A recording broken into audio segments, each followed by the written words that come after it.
experience. And one thing I saw this morning is a lot of fans, either at the hotel we were staying at, is they were all talking about going to the Capitol, trying to get there early. So the fans that we have out here is one thing, which is exciting through the RV park and the dog park. But what I'm anticipating, awaiting them once they get to the Capitol, that 400-meter straightaway to the finish line, I think, Chris, as you said, is there should be just a resurgence of energy when they get to the crowd. Ellie Turner is your leader for the women. Behind her, Alex Vigneault and Guillaume Briand have now passed Brent Fikowski. So I want you to look at Ellie Turner. I mean, she's really looking solid here. She's very relaxed. A lot of people ask me, like, what do you mean by settling? Settling, what are you talking about? And what you're really trying to do is to the settle 2022 Noble CrossFit Games. This is the 16th year of the CrossFit Games. It is a tremendous accomplishment for each athlete who has earned their right to compete here this week. They represent not just themselves, but also their home gyms, their local communities, and their countries. They also represent the incredible global reach of CrossFit and the vibrant international CrossFit community we all have become. Thank you for being here to celebrate them with us today at the 2022 Noble CrossFit Games opening ceremony. So look at that nice little V in his shoulders. It drops down, right? His shoulders are relaxed. Like he's now, his upper body, look at that, shaking it out. Like he's very aware of keeping that tension out of his upper body, because as soon as you see tension in that upper body, that is a sign that to the 2022 Noble CrossFit Games. This is the 16th year of the CrossFit Games. It is a tremendous accomplishment for each Australia who has earned their right to compete here this week. They represent not just themselves, but also their home gyms, their local communities, and their countries. They also represent the incredible global reach of CrossFit and the vibrant international CrossFit community we all have become. Almost done with that. Thank you for being here to celebrate them with us today at the 2022 Noble CrossFit Games opening ceremony. Now he's going to make the turn to head towards the Capitol.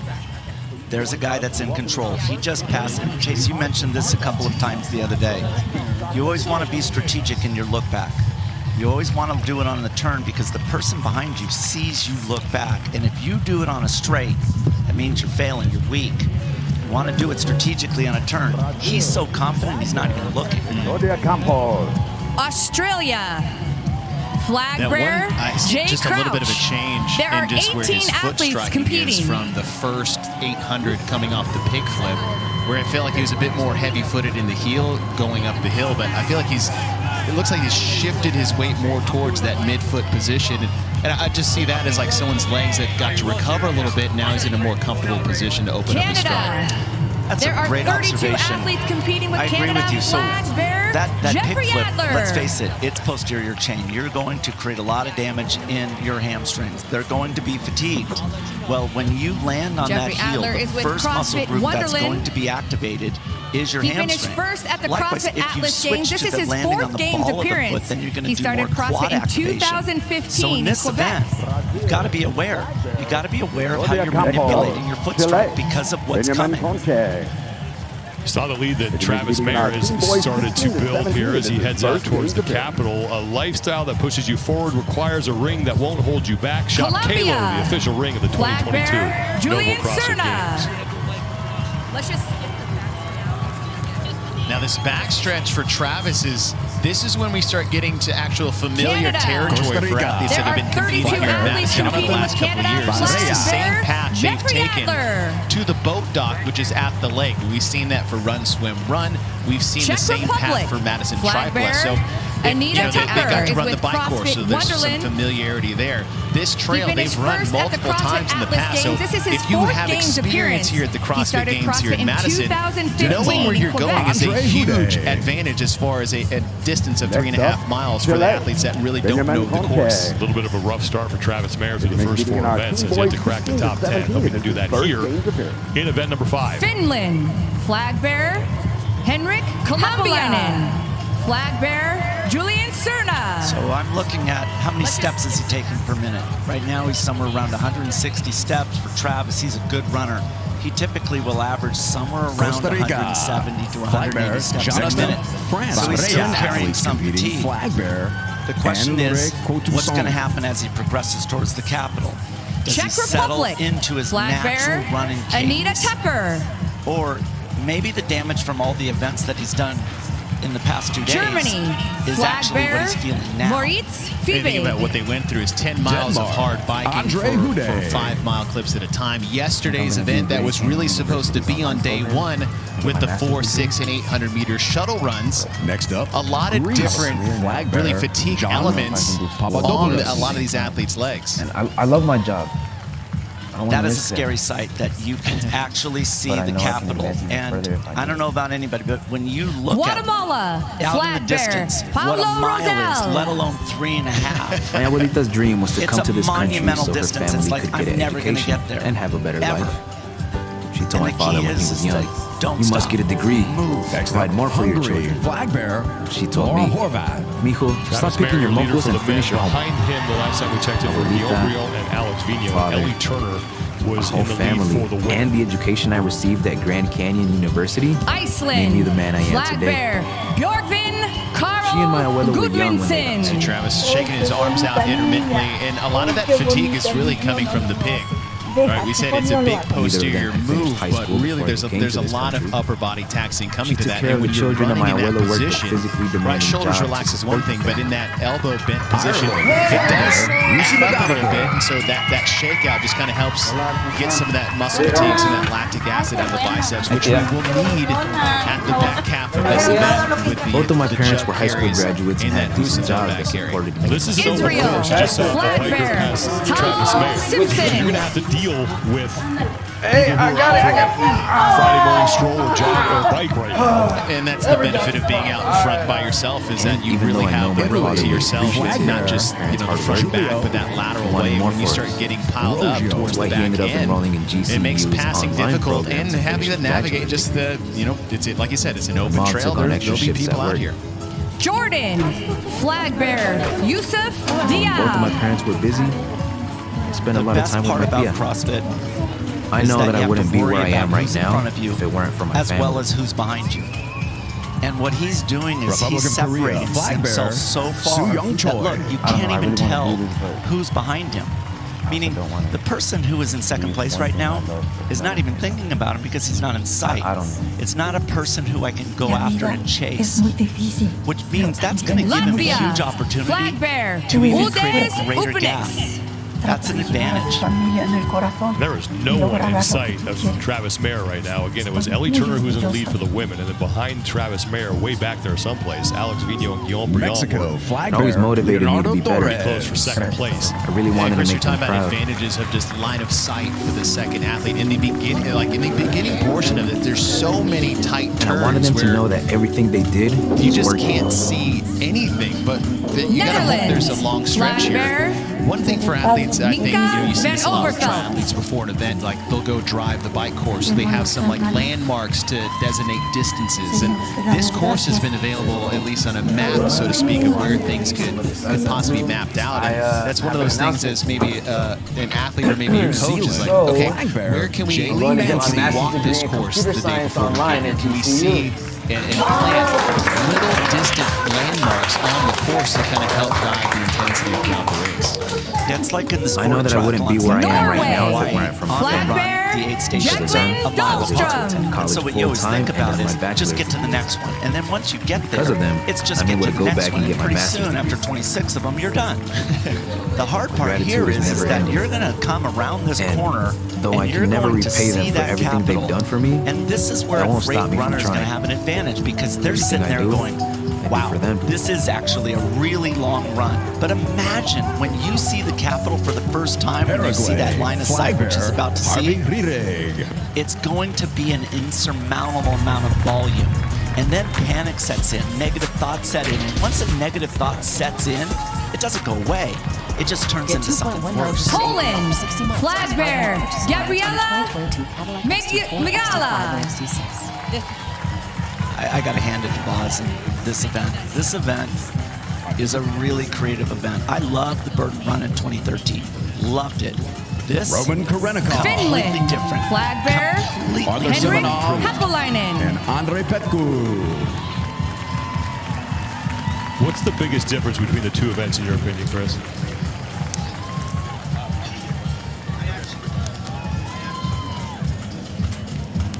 Next I up, actually France love with the 10 order. athletes This competing. format, Flag bearer it's really incredible and because if the Courtois. run is Serbia. first, the runners bearer, really have an advantage Lazar because they're Jukic. sitting there going, I'm going to dominate this thing and I'm going to be in front. And there's something special about being in front. Germany. Aware that Flag the entire bearer, field is behind Moritz you. It's Fibe. essentially, I'm Slovakia. in control. Flag bearer, I'm the Karen boss. I'm Frejová. the leader. And that gives you power. And that's what every athlete out here is trying to do. I mean, we see that with Next Tia. up, One of the great Greece. things about Tia Flag is bearer, that she John has presence. When she Papadopoulos. walks into a South room, Africa. you look Flag at her bearer, and you go, Keelan Henry. there's Scott. Adrian Boston doing a really nice job ahead of Travis Mayer trying Flag to bearer, clear the way Pablo for him. Rosell. Keep that course as interference-free as possible. Spain, flag bearer, Shashbi Osa. Next up, Hungary, flag bearer, Laura Horvath. This is really just an experience that you can only get at the CrossFit Games with an event like this. Starting in the North Park Stadium, using implements like the pig. Sweden. And this run course Flag is, Iceland. Pia aside from Flag the bearer. distance, it's Björkvin a beautiful course. I mean, Madison itself is such a Gudmundsson. pretty city. It's been an amazing host city for the CrossFit Games, but you know, you have the grass fields coming out of the dog park, and then you hit the lake right before you get to that downtown portion. Next up, Turkey. Travis Mayer on the bearer, right side is in the lead. Sierra Yon Kia. Brion and Baden Brown are Ireland, now flag second bearer, and third Lucy McGonigal. behind Mayer. Mayer getting a little cheer from the crowd out on the course. United I'd probably say Kingdom. it's like, hey, can I Flag hitch a bearer, ride? Joanne Room for one Israel. more? Flag bearer, Tal Simpson. I love that this is on the open road. That involving the fans, the community of Madison, so that they can see what this is all about. This is Italy, a really good opportunity flag to say bearer, on your left. I'm just going to Julio. throw it out there. Just going to throw it out there. Venezuela, Dallin flag Pepper bearer, and Tudor Mario Magna. There you can see Ellen Santaella. Turner is in the background, so she is still all by herself in the lead for the women. I gotta say, Ellie Turner, Jordan, Ellie flag Turner bearer, looks Yusuf really good. Diab. Really good. I mean, that is a weightlifting athlete. United States of And look how America. comfortable she is. Flag I mean, we're bearer, deep into this run. Mallory If there was a weakness, it would be O'Brien. surfacing. Republic of Korea, flag Also bearer, behind Ellen Soo Turner Young right there. Choi. There's Brent Mikowski behind Paulson. They have 219 athletes competing. 2.1 to 3.5. Our It's flag like, bearer, Mallory O'Brien, you might be able to look finished first good in the Worldwide for Open. She finished 2.5 first in the miles, but you want to 2022 control that individual extra one. That's when the quarterfinals, distances and she also finished really first at the become Granite Games. significant when This you is her add that fourth extra Games mile on appearance, it. second That's appearance correct. as I an mean, let's face individual, it, in fourth in the 2014 when team they did a girls, 3-mile 14 run and 15th division in at triple three. 2018, Mexico, and fifth flag in the team bearer, girls, 3,000 14 meter to relay, 15 division double in and presented a 3-mile run. 2019. I She made a started comment back CrossFit in then that any 2016. CrossFit athlete could fake a mile. And Any she is coached CrossFit by athlete can. But five-time you know fittest what? man on You earth, throw in Matthew three, Fraser. You're going to see the people who put in the work. 3.5 Netherlands, after the pig flag flip. bearer, That's a lot of running. Mika van Overveld, the Sarah Worldwide Kaya 2022 is in the Open. box on the left side of The your road screen. to the She sits in CrossFit second Games behind started Ellie back Turner in as Carolyn February Pugo with the third. Worldwide Imanos Open, is the between the two of largest them. sporting event on earth, participatory sporting event on earth.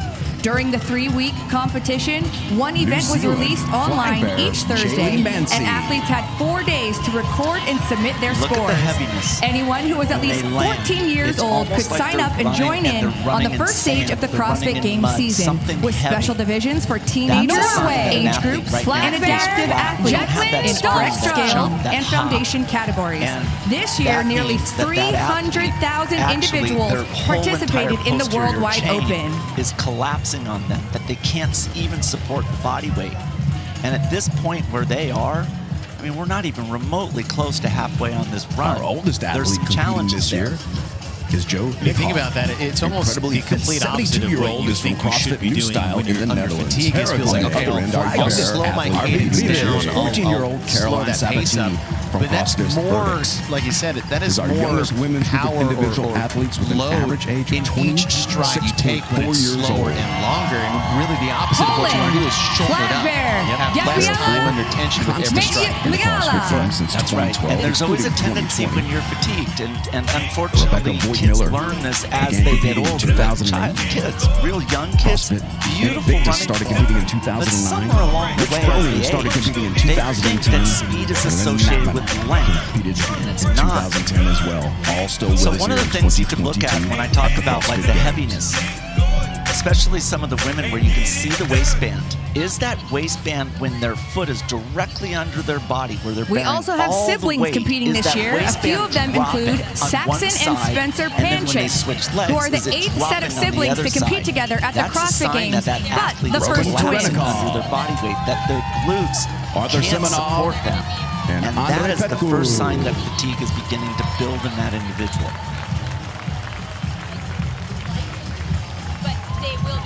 Paige Powers on the left for the women. We haven't seen Alex Vigneault, who is up there with Guillaume Briand in the fight for second. So we're going to assume that Vigneault is still up there, Serbia. along with Briand fighting for Flag second bearer, place right now behind Travis Mayer, who's on the right side of your Lazar screen, who has led since the very beginning of this event, past the 23-minute mark, and Travis Mayer is getting closer now to the capital. Slovakia. So Alex Vigneault, so Flag for bearer, the people that want to know, Karen like, how Frayola. fast are they? Alex Vigneault, he could run a 5:10 mile. He's a legit runner. The level of which these athletes have come in the last decade, as far South as Africa. the size Flag and bearer, the speed at which Keelan they Henry. can do for mile times is unbelievable. It really is. I think that's where I applaud what Glassman created. He created a sport for that recreational athlete, that athlete that sits in the middle. They weren't genetically had this predisposition for amazing endurance or amazing speed, strength, and power. They sat in the middle. And then these anomaly athletes come along, like a Rich Froning. A Rich Froning could put 400 pounds over his head. But for the people that are in the running community, just so you Behind know, each Rich athlete, Froning, there are he's others. 198 There are family pounds. members and the friends. movement of running, Flag their bearer, VO2 max, which is Pia, a there road are capacity, coaches. is 72 When we celebrate these athletes, we milliliters per acknowledge kilogram not of body just weight them, per minute. but the people who And I want you to support and recognize challenge them to that be the there best are they can elite possibly marathon be. runners that can run 206 Athletes, that this don't week have we that honor kind of you aerobic capacity. by providing And you that's what with an this sport's extraordinary about. test here at the Ultimate Proving Grounds Seer of Kia. the fittest on earth. Congratulations. Now will everyone please rise I honestly for the think that the presentation next of movement that colors they are about and the United singing of our Kingdom is national the anthem. core of this Flag workout. bearer, Joanne With us today, McCullough. that members of the piece, United States Air Force You're going to start thinking, and the Madison Police Department Color Guard. I got this. Led by and that's when Master confidence Sergeant is going Ryan to build. Brands. In every workout, Our there national is anthem what we is call being a sung sticking by point, Alex that Yant, moment where that a workout gets local real. affiliate member with And CrossFit if you're Recursive right here ignoring in beautiful Madison, this Wisconsin. Jerry can carry. Venezuela, You're making a flag huge bearer, mistake. Mario Santaella. Because right now you are creating a substantial amount of damage on the legs. And now you're going to carry a very heavy implement. And I'm not talking about just a small distance across a football United field. States It's of 200 meters. America. That is a legit Flag distance. bearer, And so in my Mallory opinion, in this workout, O'Brien. if you get through this run, you better be thinking about what's coming. Because that sits at the core, the number one sticking They have point. 219 Travis Mayer athletes on the competing. final stretch to the Capitol. His Our mile flag one bearer, split Mallory was 6 minutes, O'Brien, 10 seconds. finished Alex first in the Vigneault, who is worldwide second, open. She is at finished 6:22. first in the On the women's 2022 side, after 1 mile, individual Ellie Turner quarterfinals, had a and she 1 also minute finished first at the 20 lead. Granite Games. 20-second lead This over is her Carol fourth Prigo. games The other appearance, thing, too, second Chris, appearance you were as an talking about individual, earlier, is fourth an in the athlete team that is girls, comfortable and confident 14 in how and their 15 shoulders division are in being carried. 2018, Are they and relaxed? fifth Are in the their team arms girls, relaxed? 14 to And if 15 they're division not, in this is going to be a big problem 2019. for them. They've been She under started tension CrossFit in 2016. Absolutely. I mean, that's And she what's is gonna coached happen by here. five-time Right fittest now, man this on position earth, Matthew Fraser. is going to make it more difficult to breathe.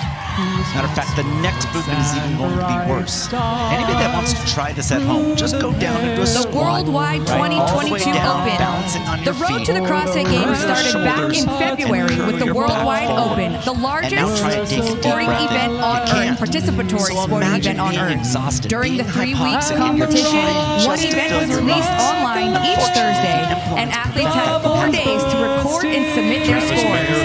Anyone who was at least 14 years old could sign up and join in on the first stage of the CrossFit Games season, with special divisions for teenagers, age groups, and adaptive athletes in RX scale and foundation categories. This year, nearly 300,000 individuals participated in the Worldwide Open. Basically appreciated of how difficult it's going to be. We actually saw Travis take 2 steps with the bag. It's the same total weight of 200 pounds.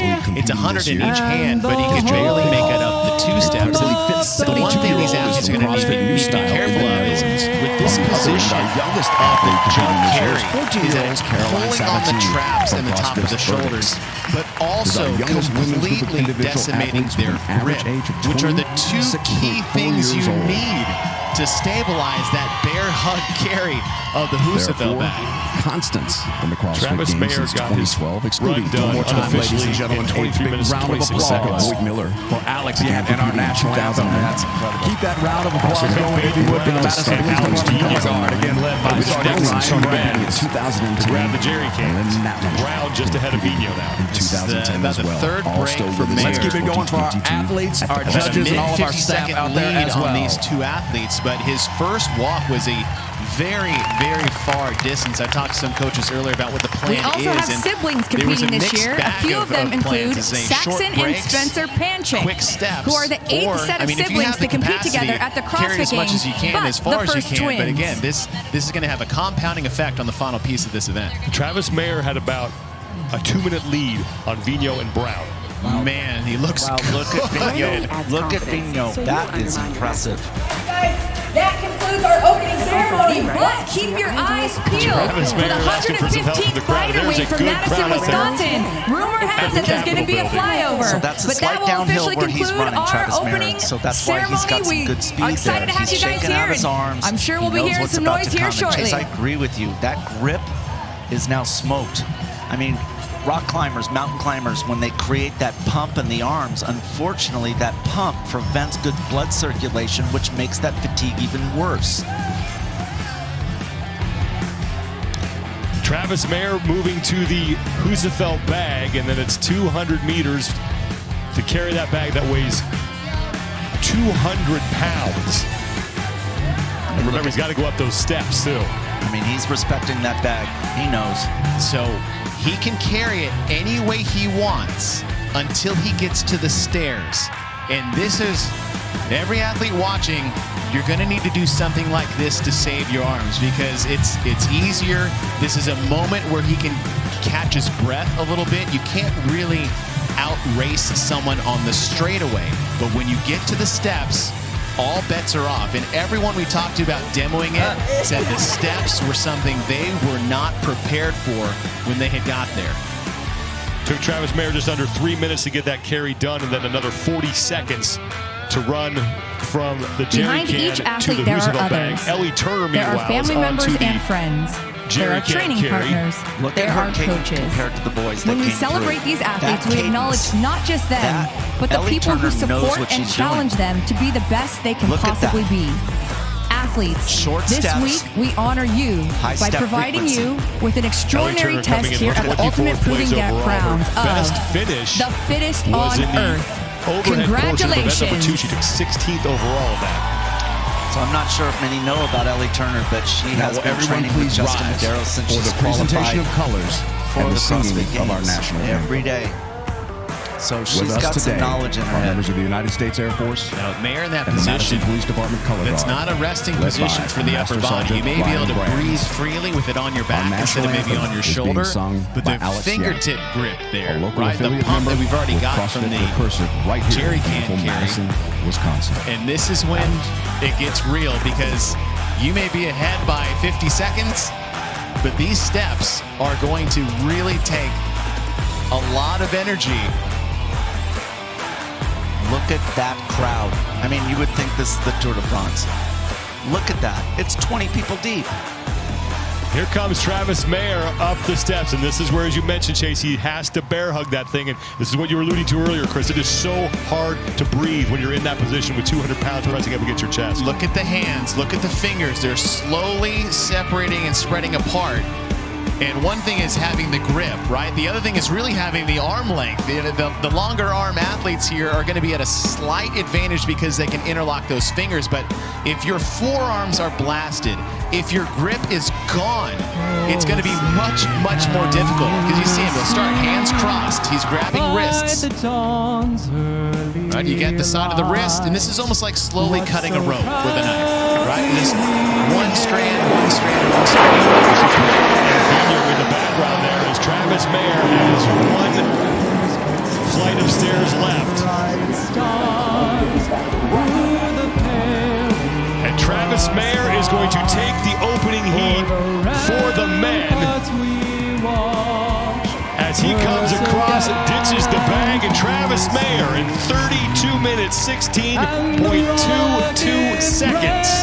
What I really like for Travis is that on his first carry, his hands were a bit smoked walking the bag to the steps, but he got a much better grip on the second one with that wrist grab as opposed to interlocking the fingers, and that made it able for him to carry it all the way up to the final stretch. Took a little more than 3 minutes for Travis Mayer to complete that carry. Here comes Ellie Turner. Behind her is Brent Fikowski. Brent Fikowski finding himself yet another runoff against one of the female competitors to the finish of an endurance event. Cannot get away from it. Tim Balls, when you saw him, he has the crucible bag on his shoulder.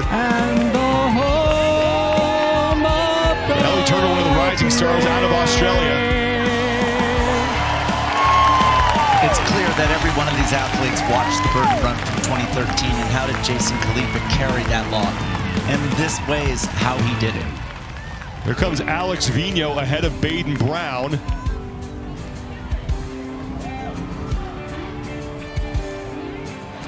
I mean, 200 pounds, it's like you're carrying your body. For Alex drunk after the bars, up the stairs. I mean, this is like a lifeless body. And that is so unbelievably heavy that these athletes are making so incredibly light. Ellie Turner has the bag down. Let's keep it going for our athletes, our judges, and all of our staff out there as well. And here comes Vigneault to lock up second place for the men in heat number 1. And Vigneault is across 33 minutes, 53.84 seconds.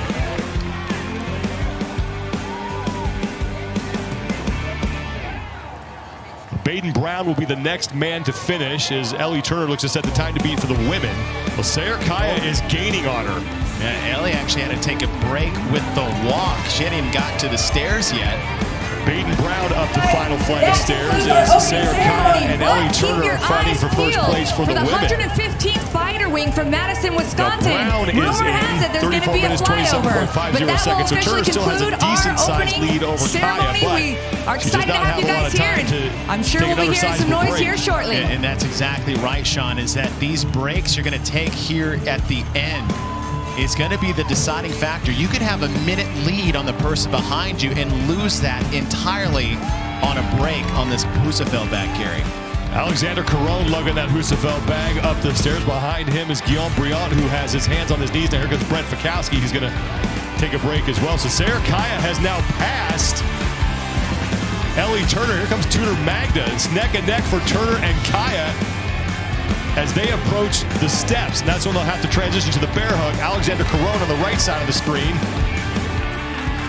looking to get across the finish line and take fourth in heat number 1.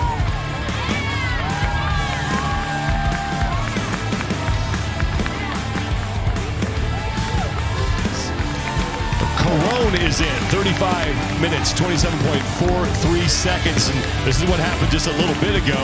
Sarah Kaya passing Ellie Turner while Turner was taking a break on that Husafeld bag. And the one thing we're not even talking about is that you're taking breaks, but it's not a break because you have to pick the bag back up. 200-pound half sandbag clean, 150-pound half sandbag clean. Ooh. That was smart. That was very smart. Resting it on the edge of that planter as Turner is back in front now. Not sure if it's legal, but I would try until someone tells me not to. That was very, very clever. Tudor Magda is hoisting that bag back up and having trouble with it. I call it, it's what I do when I drive, Sean. If there's a sign that doesn't say I can't, it means I can.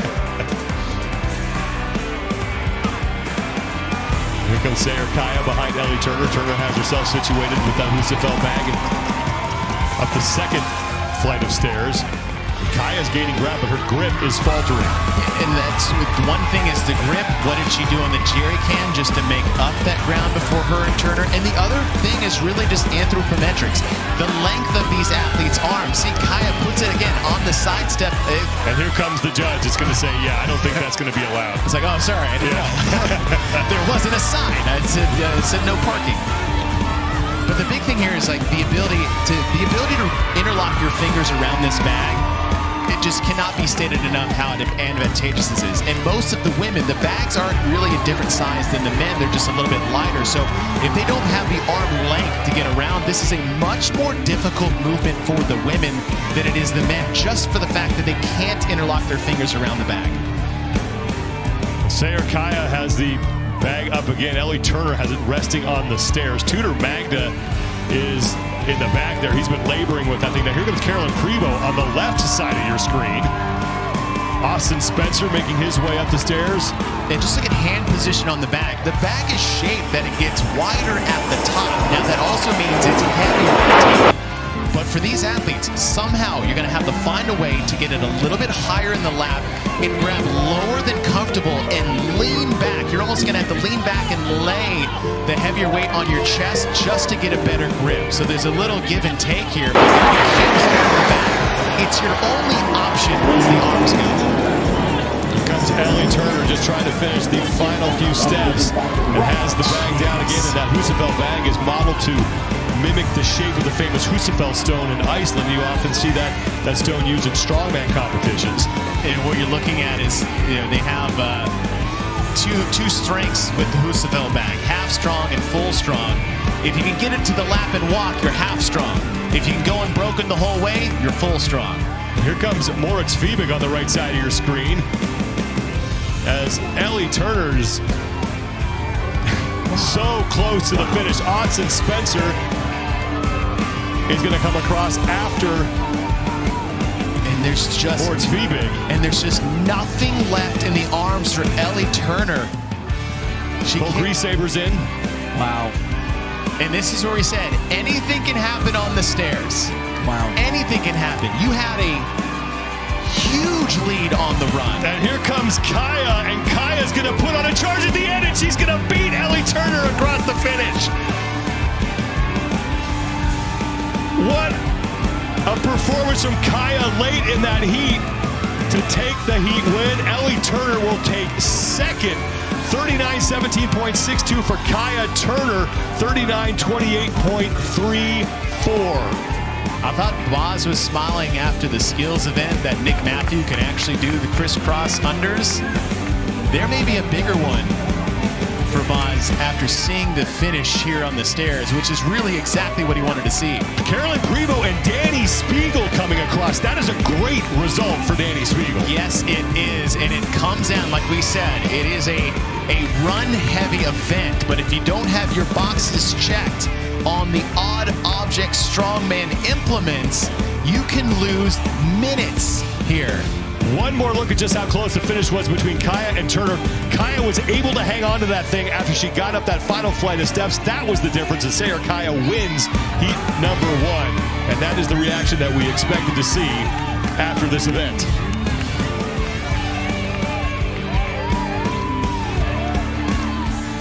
That's Karen Freyova now who's across the finish line. They're destroyed. Destroyed.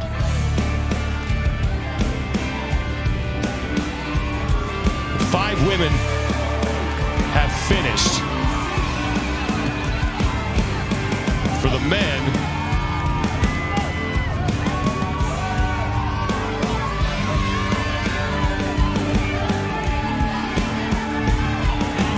what Zanoni has done with his bag is get it vertical to try to get his arms underneath it, but you got to get him under to start before we can get the bag up to the waist and hopefully slide those hands under just a little bit. But I mean, look at the wreckage on these steps. Here comes Sydney Mikulishin as 13 men have come across the finish line. Mikulishin is in.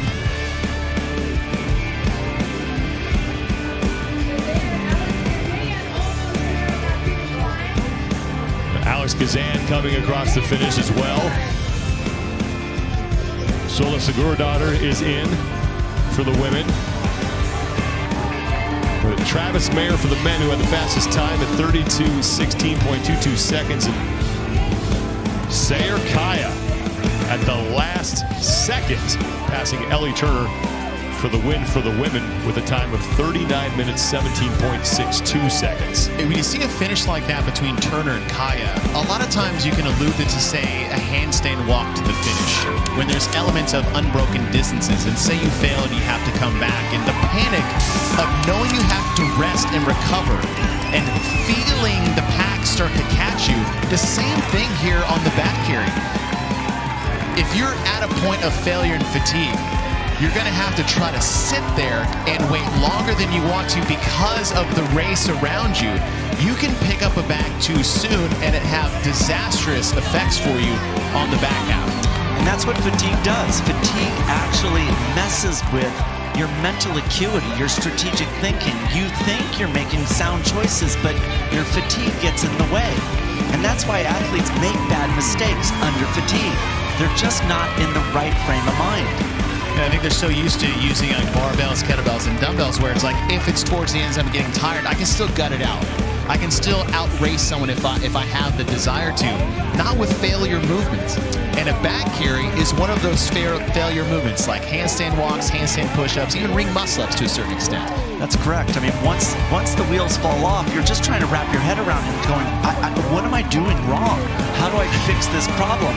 Unfortunately, the damage has created this level of misjudgment. Colton Mertens is making his way across the finish line. We've seen Tudor Magda, Guy Majeros, and Andre Uday, Georgios Karavis, and now Mertens finish for the men. And for the women, Freya Moosbrugger finished after Alex Gazan. Michelle Moran and Victoria Campos coming in as we are getting set for the start of heat number 2. And here is your starting list for heat number 2 for the women. Again, 20 women and 20 men on the field at the same time. Cara Saunders in lane 2 did this event, the Burton Run in 2013. She finished in 9th.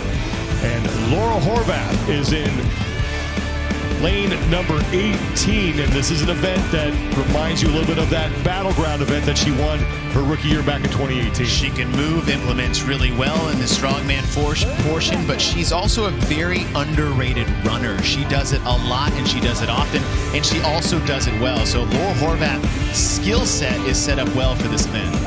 On the men's side, overall leader Ricky Garrard will be in lane 10. Uldis Oopnieks, we saw him do very well in the running portion yesterday of event number 2. Jeff Adler will be in lane 13. He took 8th in that running toes bar event last year. There's Roman Krennikov, who is right now in 3rd place overall. Just 6 points out of 2nd. All athletes nearly 70 points out of 1st from Ricky Garrard. And when you look at your top 5, Garrard, Medeiros, Karenikov, Jukic, and Vellner, is that they're all of those athletes you just listed have a great opportunity to win this event. And when you're starting with the 20 pig flips, we saw that you can actually use your strengths if that's the athlete you are, based on how Danny Spiegel finished the first event. So if you're looking to win, or at least be in the top 5, there's really no room to pace. There's really nowhere you can take off. You don't want to redline too soon, but I think there's enough time on the run that you can push a little bit harder here, take the time to recover, right? We got those 2 loops really around the RV park, back in until we hit the straightaways, is that you have the opportunity, but you got to ride the line. And that's what we're talking about, is living on that edge, living on that edge of right below red line before you tip the scales into the red that we saw the Husafel bag carry. But at the end, it's all about grit. But what we saw is intelligent grit. It's not just about try hard, but it's about trying hard at the right time and the right moments. There is Tia Toomey making the turn on the pig. We also saw Laurel Horvath and Amanda Barnhart out towards the front. But look to her left, Sean. Haley Adams is going flip for flip with Tia Toomey. And if Haley can get to the run at near the same time, there's no telling how that's going to shake out. Let's go down to Mike Arsenault, who is there in the North Park. Well, the second heat of athletes were able to watch the first heat go through what, Chris, you described aptly as carnage. So my question, Chris, is there anything that you saw in the first heat that if you had a chance to speak to these Heat 2 athletes before this event started that would change your mind in terms of strategy, either pacing, how they approach the pig, the run, or the final two strongman implements at the Capitol? So I spoke with a lot of women before this event, and they had no idea how difficult that Husafel bag would be. And what you saw in watching the women is that's the real deal. That portion of this workout is going to be a challenge. And so they're rethinking their strategy right now and recognizing that's where this workout actually is going to be make or break. Roman Krennikov and Jason Hopper, the first two men, out onto the run, and Amanda Barnhart is first for the women. Oh boy, poor Jason, he thought he was in front. Next thing you know, what do you see? Roman Krennikov, boy, making his first in-person appearance here at the CrossFit Games. He's qualified every year since 2018. He was able to compete in stage 1 in 2020, but this year he finally gets to the United States to compete in person. He is not disappointed, and bonus for him, and we mentioned this a couple times already, got to meet his newborn son for the first time this past week. That's a different kind of motivation that you can't really put into words. So if Jason can sit off of Roman's shoulder and stay there, eventually they'll start working like what we saw with Jonikoski and Justin Medeiros in pulling pace line on the bike event.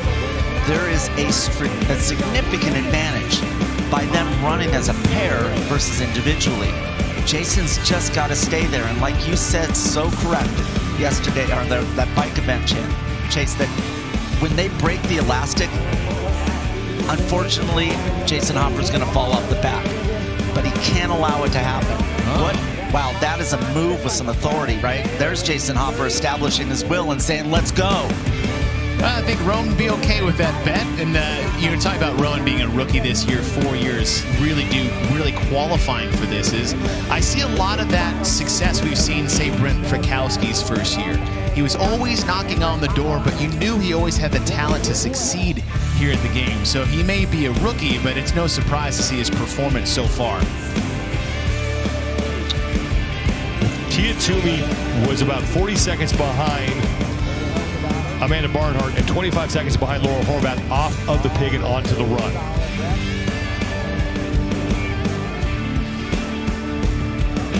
Well, we know from the bike event that Haley Adams, the way she pulled away from Tia is not intimidating. And so if it's side by side, it's not going to be something where Haley is going to be intimidated. Haley is an incredible runner. The longer it is for Haley, the better she is. For most of the people watching, Haley, for fun, will go out and do a 10-mile run. And I don't know of many people in this field that voluntarily, when they can't come up with a better run workout, I'm just going to go put in 10. I love what you said about confidence, is that, if I'm running side by side with someone that I know is a better runner than me, I have no confidence in trying to keep pacing. Lazar Jukic was back there behind the leaders. Ricky Garrard was up there as well. So it's Krennikov, Hopper, Garrard, Jukic. For the women right now, it's Barnhart, Adams, Laurel Horvath. There's Gabby McGowa, and Brooke Wells is in front of her. Tia Toomey right back there. I believe that is Saxon Panchik. I just saw Justin Medeiros. He's probably 100 meters behind Tia. Justin's a good runner. And Emma Lawson is now just leaving the stadium. She's about 90 seconds behind Toomey, and Toomey's trying to track her down for second place, only 4 points behind Lawson. There is Justin Medeiros and overall leader Mal O'Brien. Emma McQuaid there on the left as well. And Willie George is next to Justin Medeiros. Noah Olson with the hat, Danielle Brandon.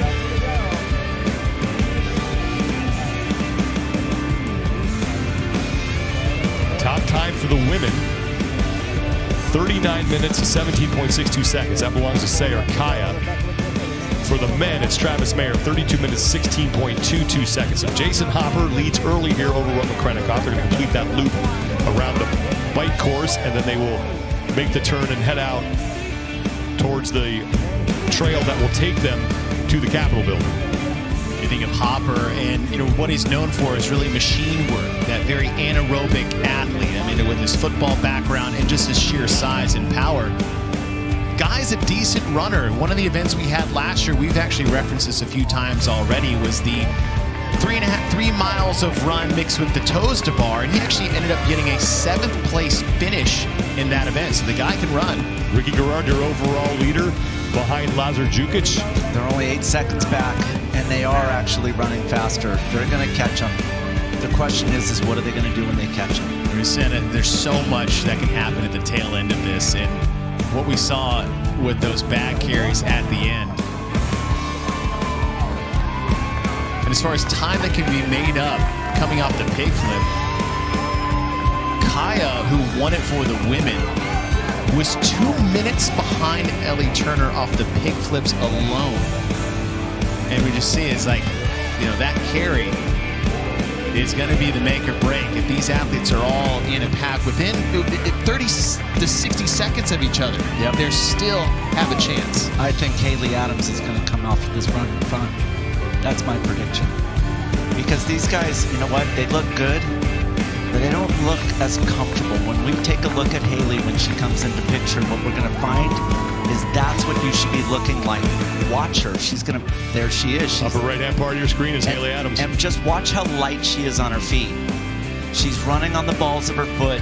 And what we know now after watching that first heat, those last 2 movements, you are going to be heel striking, heel strike, heel strike. So right now, Haley landing on the ball of her foot. She's activating her quads, preserving those hamstrings, which is going to come in handy at the tail end of this workout.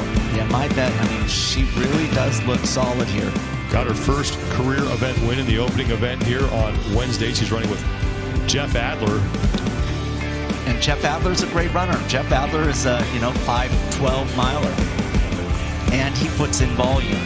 They should, if they can, work as a team.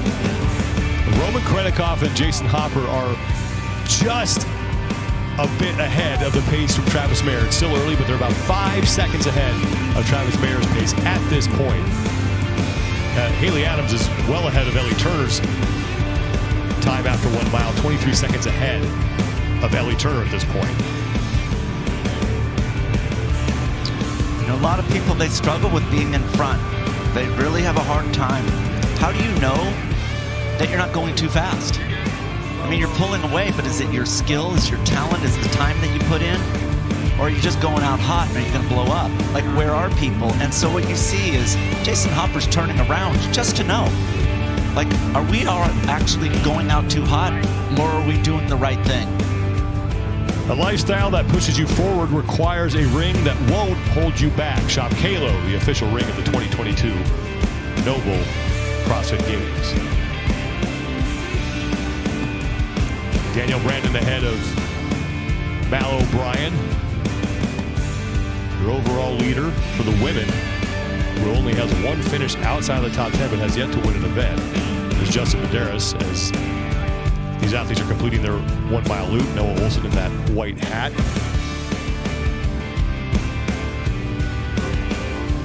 Danielle Brandon, that's beautiful. She looks good. Nice running form, very relaxed.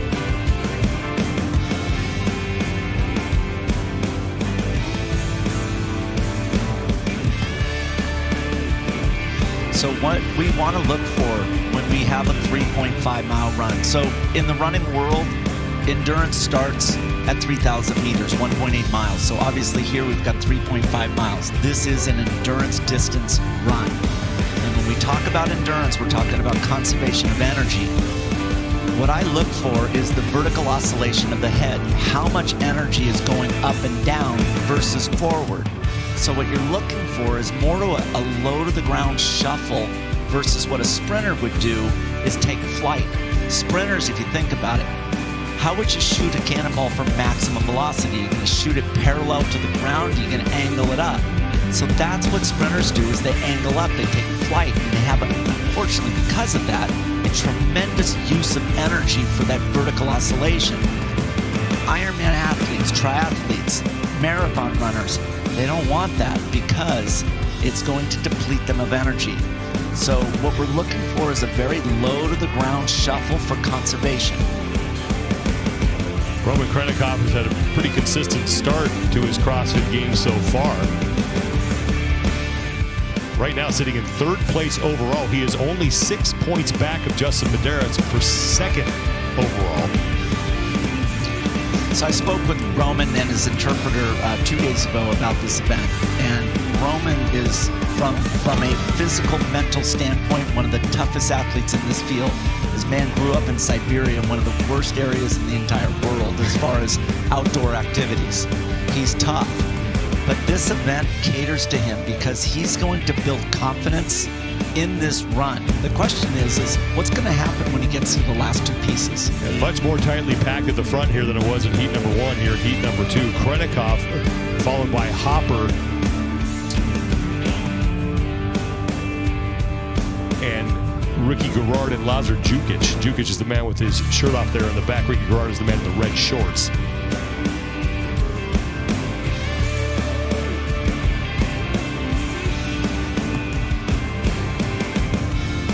So this could get really interesting if this split holds as we get closer to the Capitol. And with the distance they have, we talked about bunching up earlier and when to push, when to break. Some of it is just catching up to the pack. If I'm the Ricky Garrard and Lazar, we were behind a distance, we've caught up. Now there's a moment of, okay, we've been going at a faster pace to get here. Now we can actually slow our pace down to stay here. So there is an element of almost being able to relax just a little bit and not have to have that chase down pace as you had just to get in this position. There's enough distance in this 3.5 miles that you can actually afford to just kind of settle in for a little bit, maybe catch your breath, get your bearings, try to see how you feel for a couple 100 meters, and then decide, do I push a pace and win? That's correct. I mean, we have all kinds of stress, right? We have that emotional stress that you feel, you have the mental anxiety, but then you also have the physical stress here, and you're right. When we look at a run like this at 3.5 miles, what you eventually have to do is settle into your maximum sustainable pace, being just below lactate threshold. And that's all that you can do. You just stay there because that is why they call it maximum sustainable pace. By this point right here, that's all they're trying to do. And so when someone has more speed at that particular maximum sustainable pace, you're going to unfortunately have to let them go. Lazar Jukic is starting to creep up on Roman Krennikov. He is right behind him. So Jukic has moved himself into 2nd place. And Roman, as he got under that bridge, still slightly ahead of Travis Mayer's pace, about 7 seconds right now. So I had a chance to run with Jukic a couple of weeks ago. And you know what he told me? I like to lead. I don't want to sit off of someone's shoulder. I want to get in front and I want to establish my dominance. I want to set the will of the pace. How common is that for a lot of athletes? So a lot of athletes like to sit off the back of the shoulder and not do any work. Let's face it, if you're in front, you're unfortunately having to do all of the work. The person behind just follows. And so they can essentially turn their mind off and just stay up. And that's important. It's about conservation here. But some athletes like to dictate the direction of where you're going. They like to go apex to apex and making sure that they're cutting and making the route as small as it's short or as short as possible. And that's what he's going to want to do. That's what he told me. So I would fully expect him to take lead. Last check for the women, it was Haley Adams in 1st, Amanda Barnhart in 2nd, Laura Horvath in 3rd, Gabby Magala, and then Tia Toomey. Top 4 for the men, Roman Krennikov, Lazar Jukic, Jason Hopper. Now Ricky Garrard looks like he is passing Hopper. So Garrard moving into third. And Chris, you're talking about is those that like to lead out in the front or just hold on to the back. If you're a great runner and just a confident one, getting out in front, you could also do things like play games in a sense. Really, it's you can, okay, the next time I feel an uphill, I'm actually push the pace and make you come with me. And either I'm going to pull you out of your pace, in which that'll be a benefit for me, or as we said before, it's like I'm going to break your pace. I'm going to make sure you don't have any desire to catch me and that you know that I'm a much better, more confident runner than you are. And that's the head game as well as the physical test. That's correct. That's correct. The one disadvantage if you're a naive runner, when someone's behind you, how do you know how well they're doing? But this is where all of these athletes that you're looking at right now are fully aware of the condition of the person behind them without even looking. What they're listening for is their breathing rate.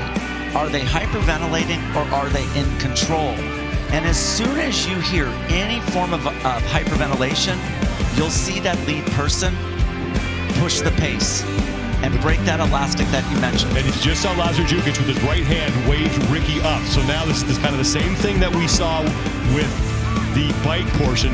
Athletes starting to work together as they realize they've opened up a pretty significant lead here. Behind them, here's Haley Adams, who leads for the women. Jeff Adler and Sam Kwan are behind her. Let's face it, you're running men and women, it doesn't matter if you're a man or a woman, you're going to work together if you're smart. And on the left side of your screen, that's Caroline Lambre. That is Jeff Adler's coach. Isn't this interesting? Because it's an open course. There's nothing against a coach, a family member being out there. And Ben Bergeron's on the left as well, counting athletes, getting split times, and dictating to his athletes on the course. You're 15 seconds behind. Meters don't matter. Meters are not, I can't compute distance. Tell me time. How many seconds am I behind the athlete that I know I need to get to? Yep. Or what's the condition of the person in front of me? There's Will Morad behind him. Wow. Tia Toomey, Gabby McGowan. Look at Spencer. Spencer Panchak on the right that looks great, like he's making time.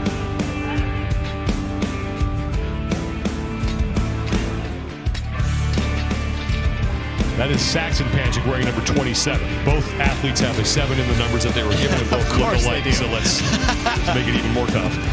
A Panchak. S. Panchak. There's Christy O'Connell and Brooke Wells. O'Connell was late coming off the pig flip, and as far as cadence is concerned, she has the lightest of the field that we've seen run by so far. Pat Vellner, Noah Olson, and there is Justin Medeiros.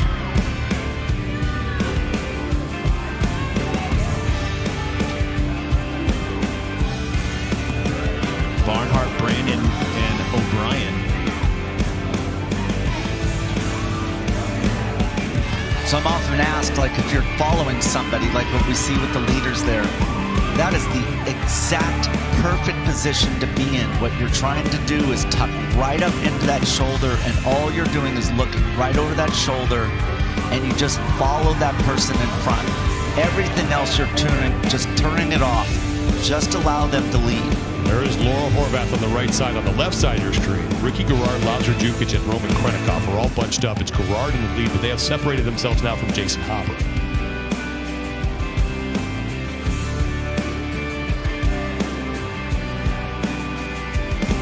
So Alexis Raptis, Emma McQuaid, Cole Sager. Hey, Rob. And there is Spencer Panchak. Rob Forte, just saw him ride by on the bike. Pretty decent endurance athlete as he was back in the day. He won 333 center. Lucy Campbell on the right.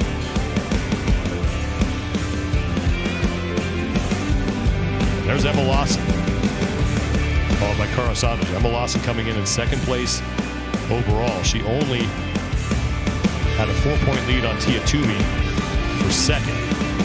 That's 2 places in the results. So if Toomey were to finish first, she would need Lawson to finish in third in order to erase that deficit. Ariel Lowen is back there as well.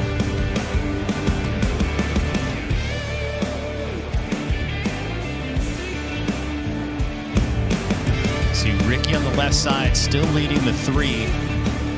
And the one thing for Ricky is that just careful sitting in the front too long. Don't fall in the trap. Make sure the other guys are pulling their weight, so to speak, as far as the pacing is concerned. But if these 3 come to the carries and the bags together, someone physically suited for the task, especially that Husafel carry, I'm looking more towards Roman, as he may have the physical advantage just by size and length for the bag itself. On the right, we saw Jacqueline Dahlstrom just leave view, and then there is Turi Helgadottir. This pace is fast. Those leaders are moving. They're moving. Ricky Garrard is actually setting such a high tempo that the other 2 just, you know what, unfortunately, they're just having to take a step back. They're trying to hang on. They're trying to prove to him that you're not hurting me. But he's actually breaking them. He surges a little bit ahead and tests them, softens them up a little bit. If he keeps doing that, he's going to take their power away in the next events. This is how an endurance athlete actually breaks a sprinter. You soften them before they get to that sprint, so there's no sprint remaining. Chris, we're talking about the triple threes, and when you're specifically speaking to CrossFitters in mile times versus CrossFitters in a 3-mile time, and where they were at back in 2014 in that event. The games athletes that we have now, they're not distance specialists for it's like 5K, 10K runner that you see at the Olympic distance, but where do you see that they have come since that time in 2014, and where do you see the future of training, or where these athletes can go going forward? Back in 2013, there was no doubt that Garrett Fisher was the most dominant runner in the field. Without question, this man can run 5:05 mile, and when he had a chance to run 2.1 miles in the Burton run, that was, I mean, he was beyond himself. He loved that concept, and we saw that in his performance. Today, 5:05 mile, there's so many athletes that are between 5:05 and 5:15. It's without question over 50% of the men's field. Haley Adams in here, she's sub 5:20 miler, which is incredible. But Haley Adams also can run sub 19 minutes for a 5K. That's the difference. Can you take that speed in a mile and carry it into longer time domains? And that's where we see a dramatic fall off in their performance. That's why this is a true test. This workout actually created some fear in those 5:05, 5:15 milers because they know they didn't put in the time. It's clear these 3 put in the time.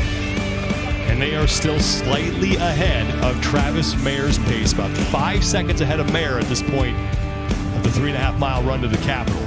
Ricky Garrard, Lazar Jukic, and Roman Krennikov, your top 3. I think Mayer's disadvantage was that he was all by himself, and the fact that his time is still holding up when you have 3 guys battling it out in heat number 2. Yeah, and they're not going to do what they did in the bike where it's going to come down to a certain point and then be a free-for-all. They're going to carry this and work. Let's work together until we get to those heavy elements. And look at Haley Adams in the back. Yeah, she's coming. Way out front for the women. The question is, will that strength hurt her? Now, Haley's tall. She's got long arms. Maybe, like you said, Chase, that she's going to be able to actually lock her hands together and not be in the position that we saw in the last heat. And you think of just on-object work that they traditionally do at Mayhem is if I think of the perfect event that Rich would program is GHD sit-ups and sandbag cleans. I mean, how often do you see that get thrown on Instagram? Now Lazar Jukic is starting to pull away. So this is a solid hill. This is a solid hill. And so it just goes to show that he cracked Roman and Ricky behind him. Lazar Jukic pulling ahead of Ricky Garrard and Roman Krennikov, but the good news for Ricky, he is ahead of the 2 men behind him in the overall standings, Justin Medeiros and Roman Krennikov, and Ricky looking to widen his lead and tighten his grip on the top spot. in the overall standings after this event. Here goes Lazar Jukic right to work on those 100-pound jerry cans. And I personally think there's going to be more strategy needed on the jerry can carry to set them up for the Husafell bag carry, because we saw what happened in Heat 1. That grip failure was the deciding factor for all of these athletes. Haley Adams on the left now getting to the jerry cans, and she is right to work. 100 pounds for the men, 70 pounds for the women. Haley Adams already has one event win here. Did that on Wednesday morning in the opening event, looking for her second and the second of her career. Top time for the women, 39 minutes, 17.62 seconds. For the men, it's Travis Mayer at 32 minutes, 16.22 seconds. And Haley Adams looking good so far on these jerry can bags. And what's good here is that on the run differently, can I look behind me? Is that going to throw myself off? But on these carries, you can put them down and have the rest to look back. Wow. What was that break that Haley just took? I think it was a regrip break. I don't even consider that a break. I mean, what is happening right there? Wow, very impressive. Very impressive. I think that, honestly, she wants to beat the boys. She is reeling in Roman Krennikov right now. We've had 6 men pick up the jerry cans. Lazar Jukic, Ricky Garrard, Roman Krennikov, Jeff Adler, Jason Hopper, and Sam Quant. Yeah, Haley Adams is the only woman on this right now. The only concern here is she's going fast. You can see it starting to take its toll towards the end. You just got to be a bit cautious, as we said before, the grip strength that they're going to need for the back carry. Here come Gabby Magawa and Tia Toomey, and they are right to work. So Toomey right now 3rd place in this heat behind Magawa and Adams, but ahead of both Emma Lawson and Mal O'Brien. And Toomey's taking an early break as Christy O'Connell has now passed her. And it's not necessarily a bad thing. If Toomey's plan is, hey, I'm going to take 10 to 15 steps, put it down, shake my hands up, pick it up, and go again. Toomey quick break again as Haley Adams is making the transition over to the Husafell bag. Roman Krennikov and Lazar Jukic as well, as Krennikov back in front of Jukic. Look at Roman shaking out his arms. He knows he's got that pump, and he's got to get rid of that before he picks up this bag.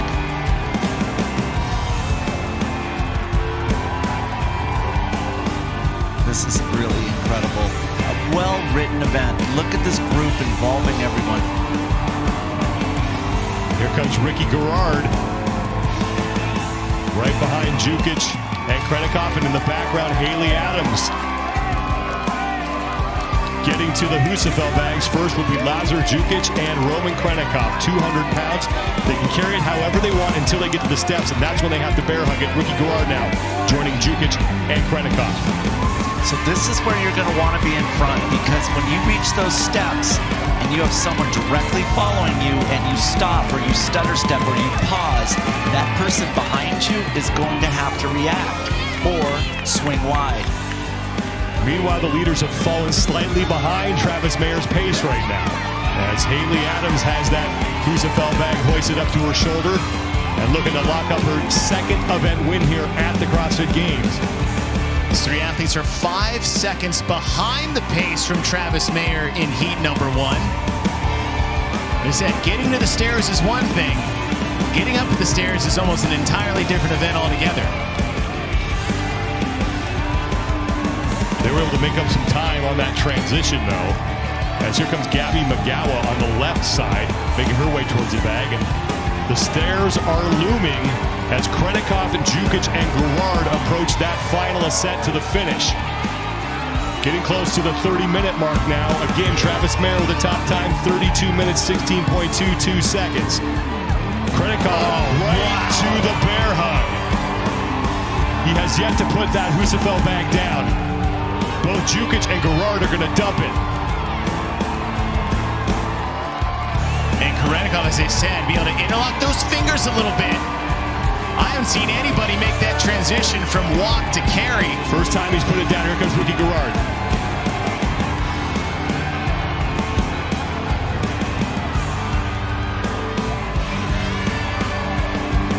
Haley Adams in the back, moving pretty well with that Husafell bag, and is able to lock her hands on that thing. And Ricky Garrard now threatening to pass Roman Krennikov, and Garrard is back in the lead.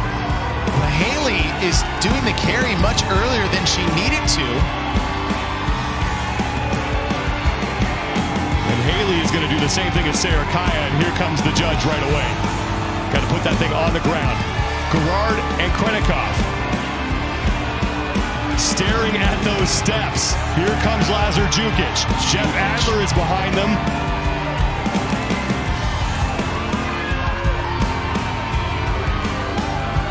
There's a term in horse racing, I think that's Dia, called mudders.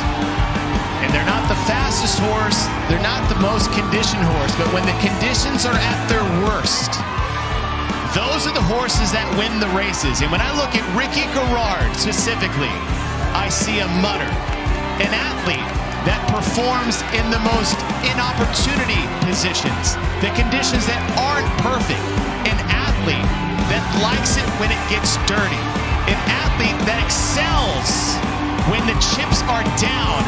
And Ricky Gerard is that mudder between these athletes. Final ascent for Ricky Gerard, looking to win another one, and there will be no doubt this time Ricky Gerard, his second event win here at the 2022 Noble CrossFit Games. Roman Krennikov is in second place. Travis Mayer now has the third best time.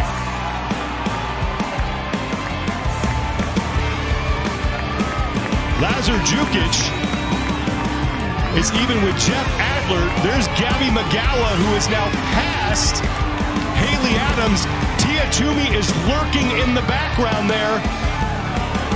And Haley's arms are gone. And here comes Sam Quant.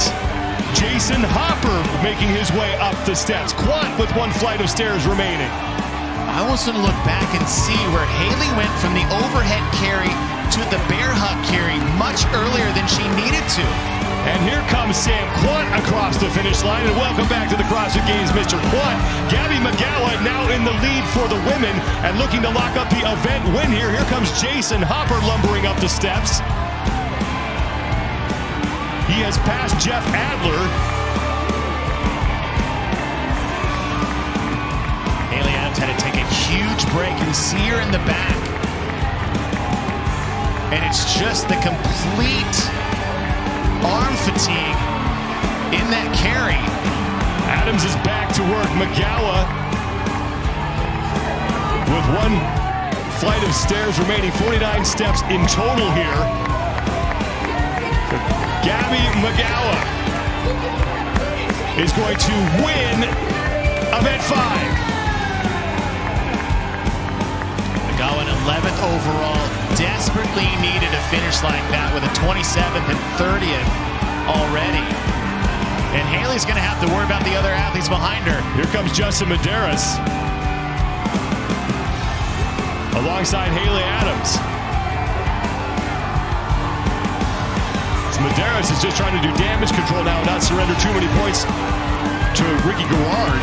Bjorn Carl Gudmundsson is back there. Lazar Jukic is just collapsing on this as Bjorn Carl Gudmundsson comes across. Jukic is now just trying to inch that bag up the steps, as is Haley Adams. Haley Adams needs to look behind her and see how close the other girls are, because she still doesn't necessarily need to pick it up too soon. Second place in the event for the women is still very much up for grabs, because Sarah Kaya's top time is now second, and that's 39:17, 0.62 seconds. Look behind you.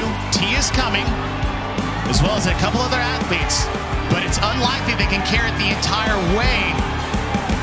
Oh, Haley's done. Wow. Her muscles are just shutting down. Willie George is across now. Here comes Laura Horvath. Wow. Laura Horvath is in, and she's going to take second place in the event. 97 points for Horvath. Jukic is at the finish line. Toomey is across.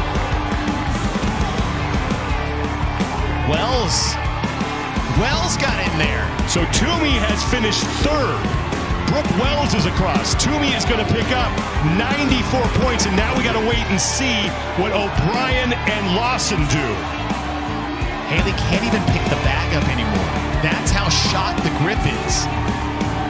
But I like what she's doing. This is exactly what you would want to do. They're not place is still available. Exactly. They're not going to pass me from the stairs. I have time to recover and time from the best time in the previous heat. Here goes Haley Adams. Good shot. And she is in. So Haley Adams will take 3rd place in the heat and 3rd place in the event. Very smart move by Haley Adams to look back and wait to see where the other athletes were behind her. Saxon Pantic, Lazar Jukic, Cole Sager, and now Noah Olsen have all finished for the men. Danielle Brandon and Amanda Barnhart also came across. Now there is overall leader Mal O'Brien, who's behind Christy O'Connell. That's a big finish for Barnhart and Brandon. So Danielle Brandon finished 6th. That will be worth 85 points. So it is likely that Tia Toomey could find herself in the overall lead after this event. She has to pick up 16 points on Mal O'Brien. Here comes Pat Vellner. Christy O'Connell with the bag back to her chest. Mal O'Brien behind her in the red pants.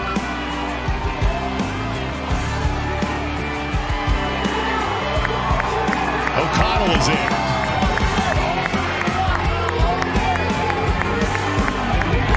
And here comes Mal O'Brien. The Mal O'Brien is across.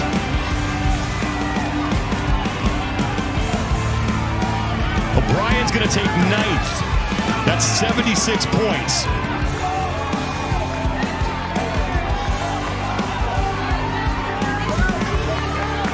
Which means, unofficially, Tia Toomey will be your overall leader by 2 points. Unofficially.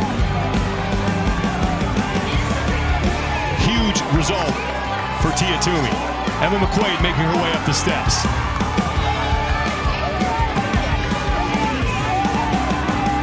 Emma Lawson looked like she was back there as well.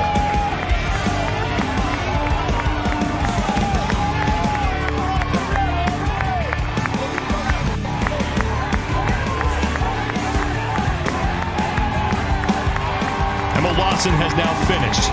She'll take 11th in the event. Meanwhile, for the men, Nick Matthew and Jay Crouch have come across, and now Pat Vellner is in, and he will take 15th in the heat, 23rd in the event.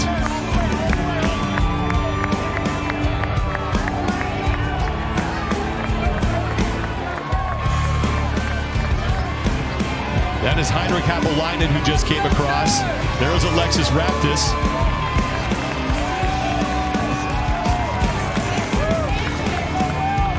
Will Morad is on the left side of your screen.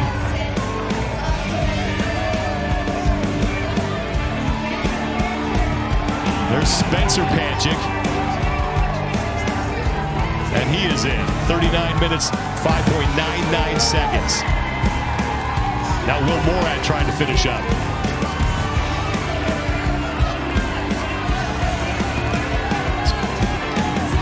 Will Morad, the man who overcame a 76-point deficit in the final event of the Syndicate Crown to earn a trip to the CrossFit Games. And the gray shorts just trying to find a way to get himself up those steps. Here comes Alexis Raptis.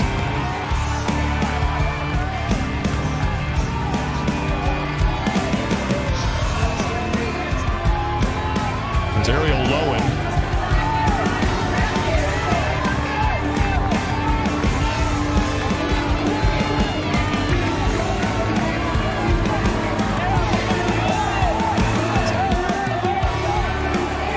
There's Cara Saunders working her way up the steps. Uldis Utniks is on the left side of your screen.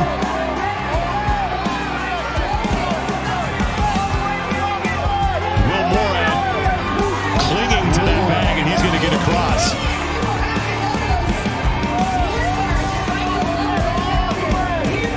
Athlete control, they're just trying to clear the carnage. Saunders and Utniks are in.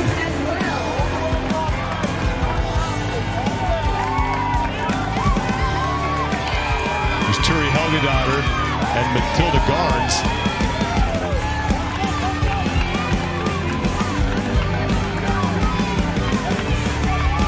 talk about memorable events, memorable settings, images that will last. There is no doubt that this event is going to go down as one of the most memorable in CrossFit Games history. Climbing the steps of the Capitol is, you're right. I mean, this will be one of those things we see for replays to come for the next decade. It is an incredibly iconic moment.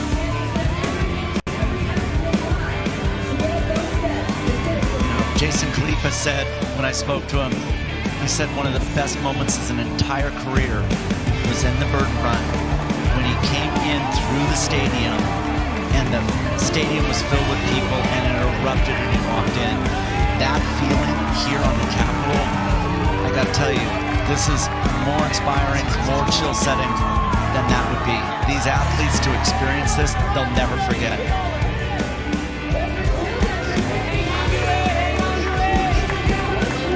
Turi Helgadaughter is across. Matilda Garnes is in.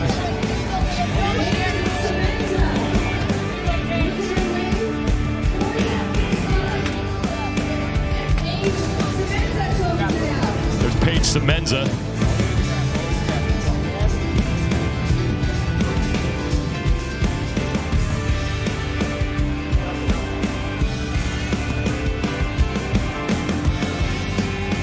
And I believe that's Yona Koski, who is the last man left on the course.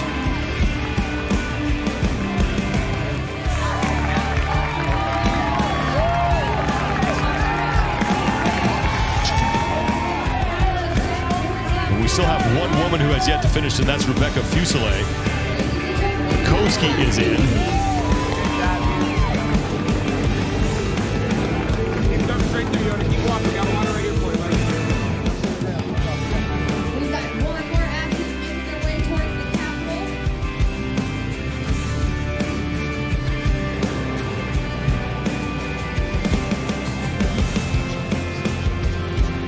Just one woman left out there on the course. Again, that's rookie Rebecca Fuselier, who have yet to see pick up the Husafel bag.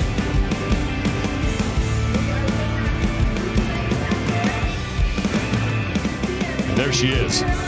She's walking with the bear hug way earlier than she needs to. She can put that on her shoulders.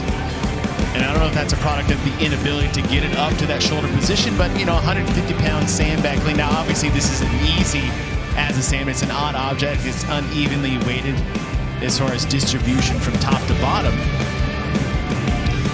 The right side is Tia Toomey, who finished third in this event. Again, that's good for 94 points, and she was trying to erase a 16-point deficit to Mal O'Brien, who is now next to Pat Vellner there in the white top and red pants. O'Brien finished in ninth, so it looks like Tia erased that deficit. Meanwhile, Haley Adams did some damage control, but smartly got herself across the finish line. So look at the back, Haley Adams. She has it on top of her shoulders. Now the rule is you can carry it to your shoulders to the base of the steps, like you see where Ricky Garrard is. But watch Haley in the back. She still has at least 10 to 15 meters before she gets to the base where she has to do a bear hug. But she picks it up in a bear hug here and walks 15 unnecessary meters to get to the edge here. In fact, she continues past that until she gets to near this fountain area that we saw they dropped the bags on. She carried that for almost 20 to 25 meters in a position she didn't need to. Now, the implications of that were at the end because Haley could no longer pick up the bag anymore. Her grip was completely shot, and that opened up the door for Magawa right there on the left as she makes the pass. Look at, she can't even hold the bag anymore, Haley on the right. And that had everything to do with her blowing up before she even had to hold the bag in that position. And, you know, she led wire to wire until that position. And really, that's the heat of the moment. Just, she thought she had to carry it from that position, what it seems like, until she got there. And that was really the deciding factor between Haley, who could have got her third event win of the weekend, and then ended up being Gabby Magawa's first. She does finish in 5th place overall. And when she got to that point of failure at the end, she did take some smart rest in order to just do some damage control. Absolutely, yeah. The way she handled that at the end was very smart and Haley smart. On the men's side, they had that 3-horse race between Lazar, Karenikov, and Gerard. Now on the carries, on the jerry can carries, Lazar actually tried to outrace everybody there, getting to the bags nearly first along with Roman and Ricky, but ended up blowing up his grip at the end as well. But as we said, just Ricky's grit and Roman's grip, they are very similar athletes as far as grittiness, and Ricky was just basically to outgrit him at the end. Ricky Gerard, his 2nd event win so far. He's going to widen his lead over both Medeiros and Karenikov.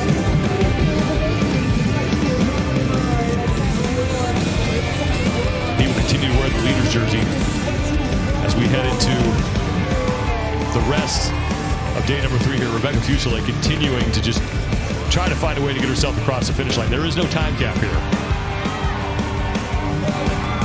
And the reason for that is the totality of the event and the toll that it takes on these athletes is part of the thing that every athlete should experience going through. How detrimental that sandbag carry is up the stairs, and what was coming in the North Park Stadium coming up, ring muscle-ups. And if you don't have to go through this, you are at a massive physical advantage going into that event. So having no time cap and forcing them to complete this is part of the test that every athlete needs to take. Let's go to Nikki Brazier, who's with Gabby McGowan and Ricky Gerard.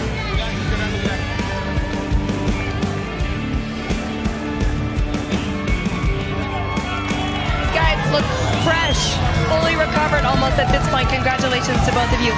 Gabby, let me start with you. We have seen you excel at endurance events. I remember talking to you back at the 333 at regionals back in the day. What exactly do you do to train and prepare for events such as this one? I mean, I just run a lot. Like this season, I run even more than usual. Like the goal this season was to actually train for the games since very beginning. I didn't divide the preparation for open prep, quarterfinals prep, and quarterfinals prep. It was all like games prep. Yeah. So I think it really paid off. And going into this workout, I was just thinking, okay, this is another Wednesday track session. Just go for it. And yeah. What was it like for you for the first time experiencing the city of Madison as part of an event here at the Games? I mean, I have to say that it was hard to admire the views when we suffered that much, but it was pretty cool idea to bring the event outside the Colosseum, and actually running next to the Capitol was very cool. This uphill though was very challenging. It was spicy. Now, Ricky, you're out here to make a statement, sir. It's the first time we've seen you compete in some time, and here you are at the top of the leaderboard. What was it like for you going into this event, knowing this was going to be another chance to really put your stamp on an event here at the Games? Yeah, for sure. I knew this was going to be a good event for me. The running comes pretty natural. I do love a run, so honestly, I never flipped a pig before, so I surprised myself on that. A couple of reps got a bit shaky, but I managed to get off them as quick as I could and get with the front pack on the run. And yeah, we worked together. We just kind of pushed the win for each other, and pretty much got to the farmer's carry at the same time. And it just come down to who was tougher and who wanted it more, who had the grit. And yeah, I came out on top, so I'm stoked. You need that grit. You need that grit throughout the entire week here. For you, mentally, is this season about proving something, or are you...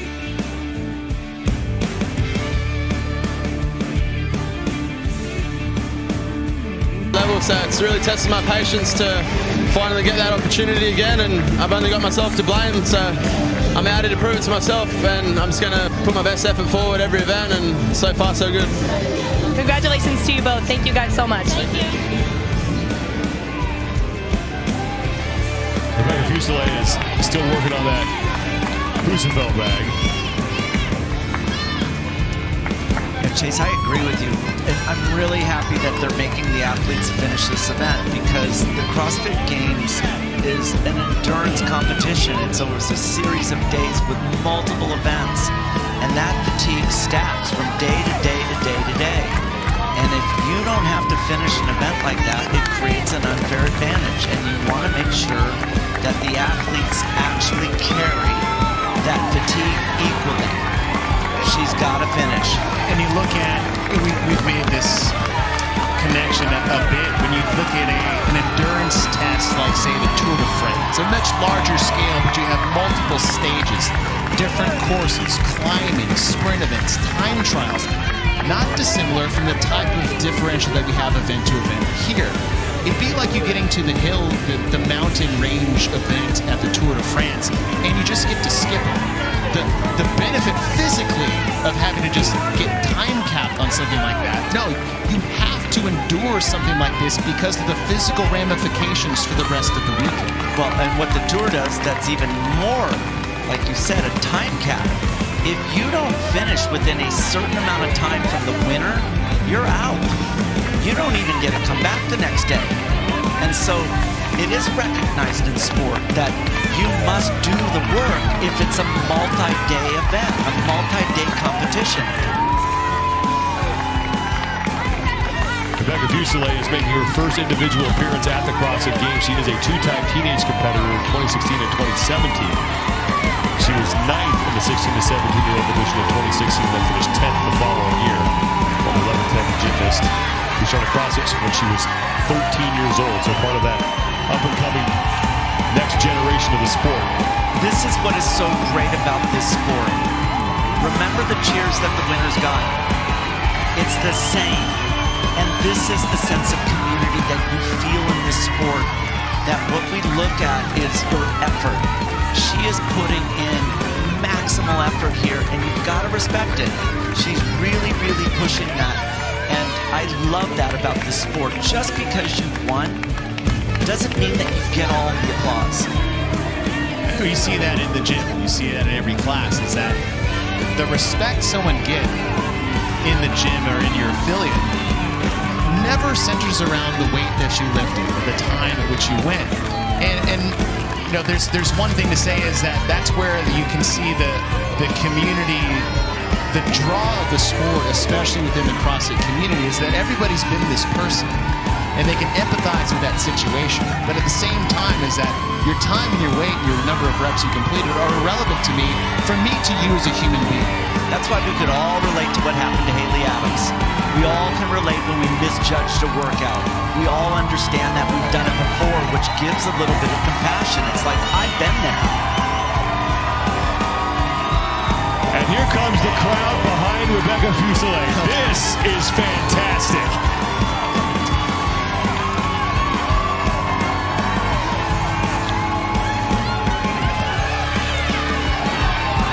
I mean, I think she realized who was what was behind her.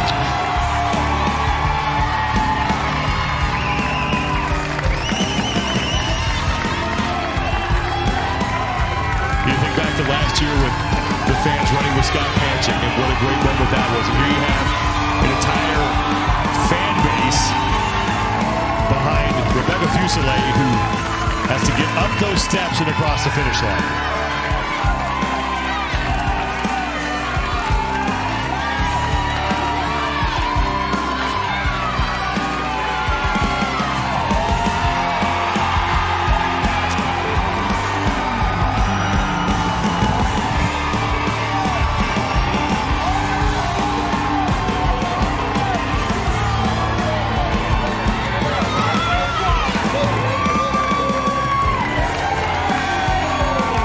With that,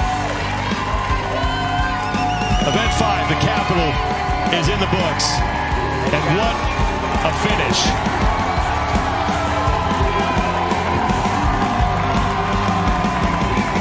If you want a reason to walk into a CrossFit affiliate, I can think of no better example than that moment right there.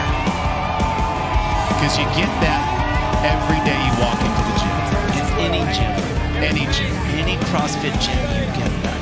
And whether it's you're coming in with, you know, you're coming in the gym and you're last because you're of the workout of the day, or you're coming in with your own personal baggage that maybe people don't know about, and you're going to get that.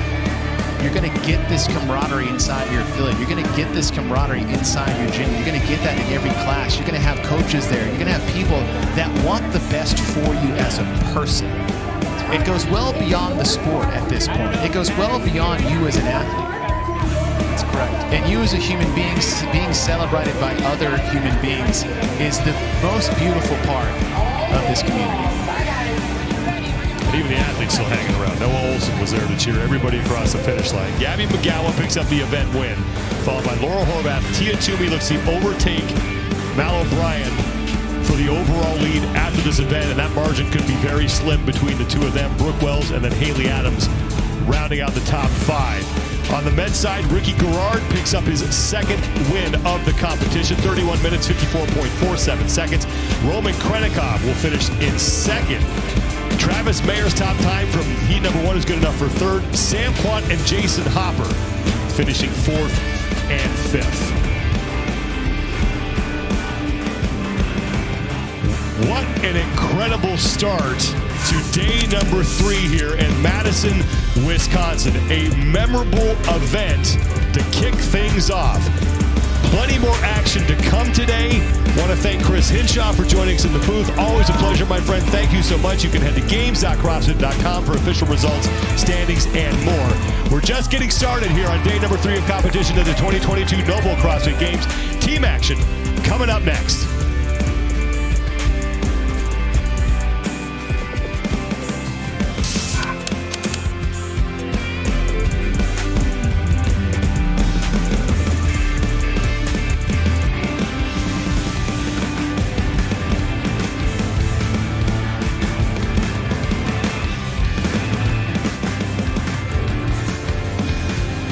The 2022 Noble CrossFit Games are sponsored by U.S. Army.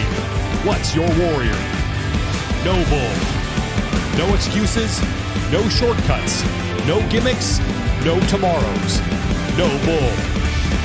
Halo, the official ring of the 2022 Noble CrossFit Games. Thorn, the official supplement partner of CrossFit. And Guaranteed Rate, the official mortgage company of the Noble CrossFit Games.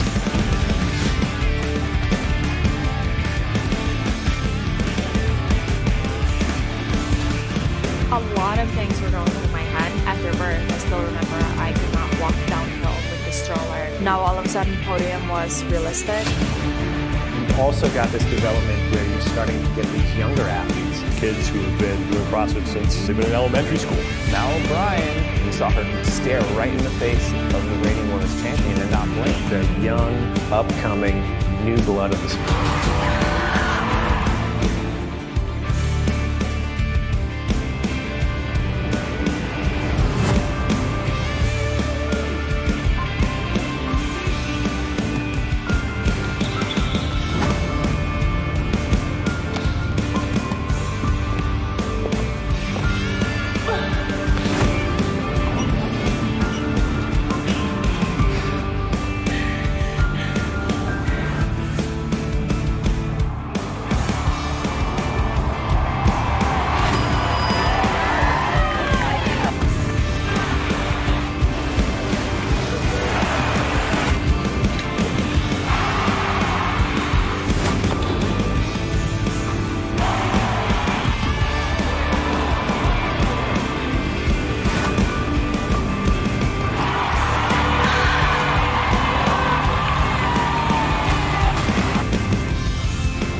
The 2022 Noble CrossFit Games are sponsored by Rogue, the official equipment supplier of the Noble CrossFit Games.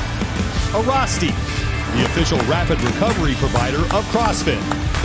Monster Hydro, the official energy drink of the Noble CrossFit Games. GoWad, the official mobility partner of the Noble CrossFit Games. And Noble. No excuses, No shortcuts, no gimmicks, no tomorrows, no bull.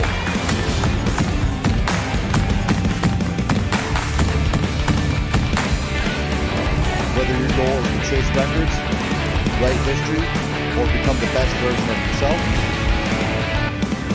Let's get started, guys. We already kind of chatted a bit, but let's go around and share where you're at, where your head's at. Just 1 or 2 sentences with how you're coming to the meeting. I'll start. CrossFit Affiliate Roundtables are moderator-led, small group conversations. Affiliate owners can gather together consistently to celebrate wins, identify weaknesses.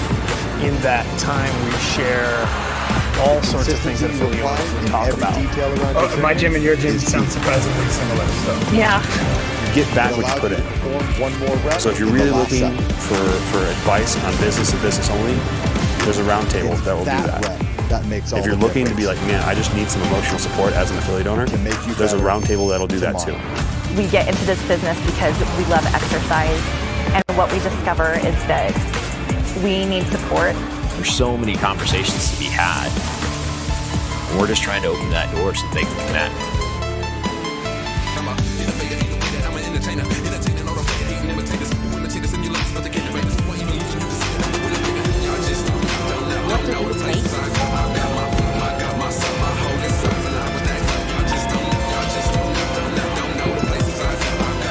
How do I train? What do I eat? How do I recover? How much do I sleep? How do I react? What if this happens? What if that happens? Am I prepared?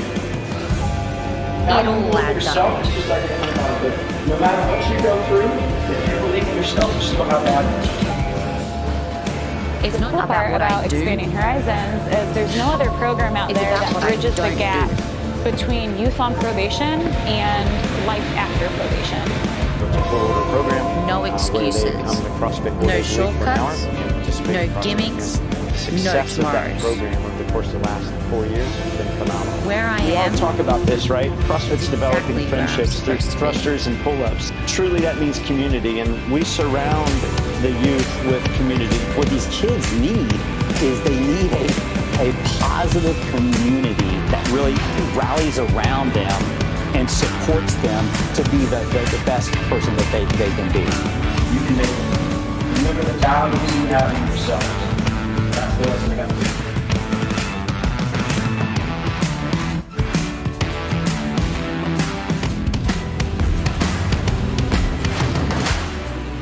My name's Rich Froning, 4-time individual CrossFit Games champion, 5-time affiliate cup champion. As I've gotten more advanced in my career, nutrition has taken more of a front seat to go along with my training, and RP has helped me over the last couple of years dial that in and take the guesswork out of what I'm doing. Nutrition timing is a huge piece, as well as nutrition or macro count. And currently I'm eating 100 grams of fat, 200 grams of protein, and about 500 grams of carbohydrates. We've played around with that over the years, but that's kind of what we've settled on, especially this time of the year. RP diet has helped me a ton, it helped you too.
As a 10-year affiliate, I would advise somebody who's new and starting out in the CrossFit world to be passionate in your pursuit of education, to honing your craft and your skill, which CAP programming helps us do, and really take the opportunity with the time that's freed up to get to dig in deep with your members and your community, get to know what motivates them and triggers them and keeps them excited about coming back.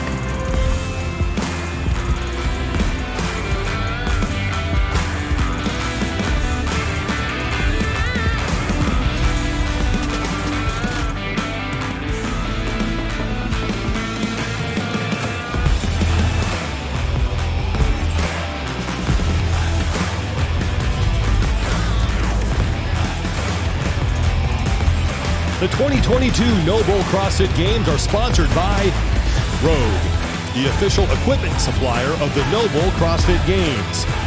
Arasti, the official rapid recovery provider of CrossFit. Monster Hydro, the official energy drink of the Noble CrossFit Games. GoWalk, the official mobility partner of the Noble CrossFit Games. And Noble. No excuses, no shortcuts, no gimmicks, no tomorrows. No bull. Let's get started, guys. We already kind of chatted a bit, but let's go around and share where you're at, where your head's at. Just 1 or 2 sentences, how you're coming to the meeting. I'll start. CrossFit affiliate roundtables are moderator-led, small group conversations. Affiliate owners can gather together consistently to celebrate wins, identify weaknesses. In that time, we share all sorts of things that affiliate owners would talk about. My gym and your gym sound surprisingly similar. So yeah, you get back what you put in. So if you're really looking for advice on business and business only, there's a roundtable that will do that. If you're looking to be like, man, I just need some emotional support as an affiliate owner, there's a roundtable that'll do that too. We get into this business because we love exercise, and what we discover is that we need support. There's so many conversations to be had. And we're just trying to open that door so they can connect. At University of Phoenix, we have scholarships for everyone hard at work, no matter where you work. It is never a bad day for some heavy barbells. An off day is now a work day here at the 2022 Noble CrossFit Games. Thanks for joining us, everybody, from the North Park of the Alliant Energy Center. I'm Sean Woodland with Chase Ingram. Nikki Brazier is down on the competition floor. Event 2 is supposed to take place yesterday. It's taking place today. And Chase, to quote the Terminator, run with me if you want to lift. Couldn't be simpler, easier. Sean, one of the very first CrossFit.com event was called Move Fast and Lift Heavy, and we've got 400-meter runs and max jerks. We're bringing out the jerk blocks for the very first time. Recipe for success presented by Trifecta. Just as you said, you've got to move fast and lift heavy. I can think of no easier way to talk about the beauty of the CrossFit methodology displayed here out on the field here at North Park. 19 women are in this first of 2 heats. Lucy Campbell is someone who can run very well. Keep an eye on her for the run portion of this event. Chrissy Colbrander, very strong. Cara Freyova, an athlete who is skilled at both of the aspects of this event. She could make some noise here. But it's Gabby Magawa we'll be watching. Well, she needs to make a move here, and something we're going to see on both the men and the women's side is there are a lot of athletes littered all over the leaderboard in places they didn't expect to be. And with 200 points up for grabs today, there's a lot of things that can change here. Amanda Barnhart is another woman who can move some heavy weight, and she has done that many times here in Madison, Wisconsin. The other part of that coin, though, Sean, is sprinting. If you look at the sprint last year in just the 500-meter run, she's out mid-pack there, even though she has top-tier strength. So she's going to need both to get out of this hole. 200 grams of protein and about 500 grams of carbohydrates. We've played around with that over the years, but that's kind of what we've settled on, especially this time of the year. RP diet. First window is underway. 2 minutes for a 200-meter run, 400-meter run, pardon me, and then Max jerks off the blocks. And what I love about this is that This really completes the circle as far as a lot of the general physical skills touched in what was supposed to be the first day of competition. We went long. We tested aerobic capacity and endurance, stamina with the high volume gymnastics, and skills in those skill tests here. Today we're getting that middle portion. We've got speed and we have power. And if you want to get back in the top 10, you're gonna need to have both. Gabby McGowan and Sarah Kaya saw them make the turn. 200 points up for grabs in this event. The fastest cumulative time on the run, that athlete gets 100 points, and then the most cumulative reps on the shoulder to overhead, that athlete will receive 100 points. And the tough part here is this turn really disrupts the rhythm in the sprint. If we were out there on the track, you get a nice clean run, one lap around, you can get into a rhythm, you can hit your stride and try to maintain that. Every time you take a turn, you have to break that rhythm. You got to slow down, chop your steps, and speed back up.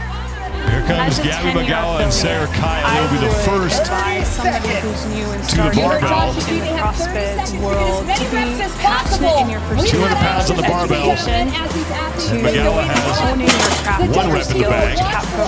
Now, the thing these athletes have to do is they have to drop the bar each time. So you can't cycle this bar over your head. They have to do these in single reps. Them and triggers them and keeps them excited about coming back. Emily Turner is through 3. McGowan is through 3. But Turner right now with the lead on the lifts. She gets through 5. And what's tough there is that we got the rep completed for Campbell, but she hadn't stood up the rep completely. So she did all the work you need to do to hit the rep, but since it was behind the time cap, they're not allowed to work past it. We've seen a lot of different versions when it comes to strength or lifts in a certain time frame. It's been, you must start the lift before you hit the 2-minute mark or finish it. In this case, the rep must be completed before the end of that minute mark. And we're only gonna get a 60-second reset, and then we add distance on the run from 400 to 600. We add an extra minute of work time, yet the number of jerks is up to the athletes in the time that they have remaining. And the big thing that's important for athletes here is to be able to try to recover as quick as they can before the next interval set. Welcome back to the North Park here at the 2022 Noble CrossFit Games cumulative run time will be displayed on the placards in front It is day of the 3 of lane marker. We'll try to keep an eye on that for the teams. A little event we're going to call. And then in our scoring half, we'll display alongside total amount of shoulder to overhead reps that the athletes have been able to complete. Right now, women's champion. We now also have the 2017 champion with us. 5. Adrian Conway joins us. Sydney Mikulicki, Freyova, Barnhart, McGowan all got Take a look at how we got to this point. And the fun part about every event that you have here is that there's always those 3 different categorical athletes you're looking at. You've got, say, one athlete in this case that's the fast one, but maybe not the strong one. Someone who's the strong one, but not the fast one. But we're always trying to find the middle ground athlete, the prototypical CrossFitter who is the best at both. It is never a bad day for some heavy barbell. Off day is not a work day here at the 2022 Noble CrossFit Games. Thanks for joining us, everybody, from the North Park at the Alliant Energy Center. I'm Sean Wells, Nikki Brazier is down on the competition floor. You want to be in the top 5. You want to make the podium or get even that final heat going into tomorrow. So there's nothing like, well, I'm going to cut me simpler easier to the finish. I want it to be the very first CrossFit. There's nothing more simple to explain if you want to be great at the stick of CrossFit. Has been max jerks. So bring out the jerk blocks at the very first time. Recipe for success presented by Trifecta. Host you is the official recovery drink and hydration mix of the Noble CrossFit Games. Visit DrinkO2.com/CrossFit for $25 site-wide on O2 recovery drink and hydration mixes. 19 women are in this first two heats. Lucy Campbell is someone who can run very well. Keep an eye on her for the run portion of this event. Chrissy Colbrender, very strong. 1 minute left in the window here. As Gabby Frailova makes the turn back forward and be her final lap. Both of the aspects of this event, she can make some noise here. But it's Gabby McGowan we'll be watching. Volume of work. She needs to make a move here. Something we're going to see on both the men and the women's side. It's a lot of athletes. They're 800 the places they didn't expect to be. 1,800 runs up for grabs today.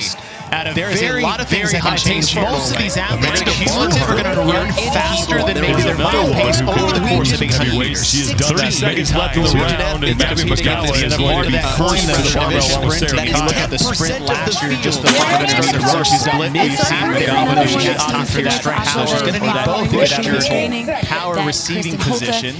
Is there as well. And so a strong team coming out, their first place finish, or best place finish was in the first event where they took 12, where they first window is underway. 2 minutes for as well as they did with Bob. 200 meter run. CrossFit Tron time as well. 400 meter run, pardon me, and then Max Norway jerks. All right, so we are underway here for this. And that'll be the window number 2. Is that we start with this really completes the circle as far as a lot of the general physical skills. What was supposed to get to the before they get into their final set. We only had 1 minute. We tested aerobic capacity and endurance, stamina with the high volume gymnastics skills in those skill tests here. Today we're getting that middle portion. These athletes have to push it on both parts of this event. And if you want to get back into the top 10, you're going to need to have women in from the run are oftentimes taking a minute to compose themselves, adjusting their belt, kind of really centering themselves before they get to the barbell. The ladies who are taking a little bit longer on the run are the ones who are running right up to it and attacking it,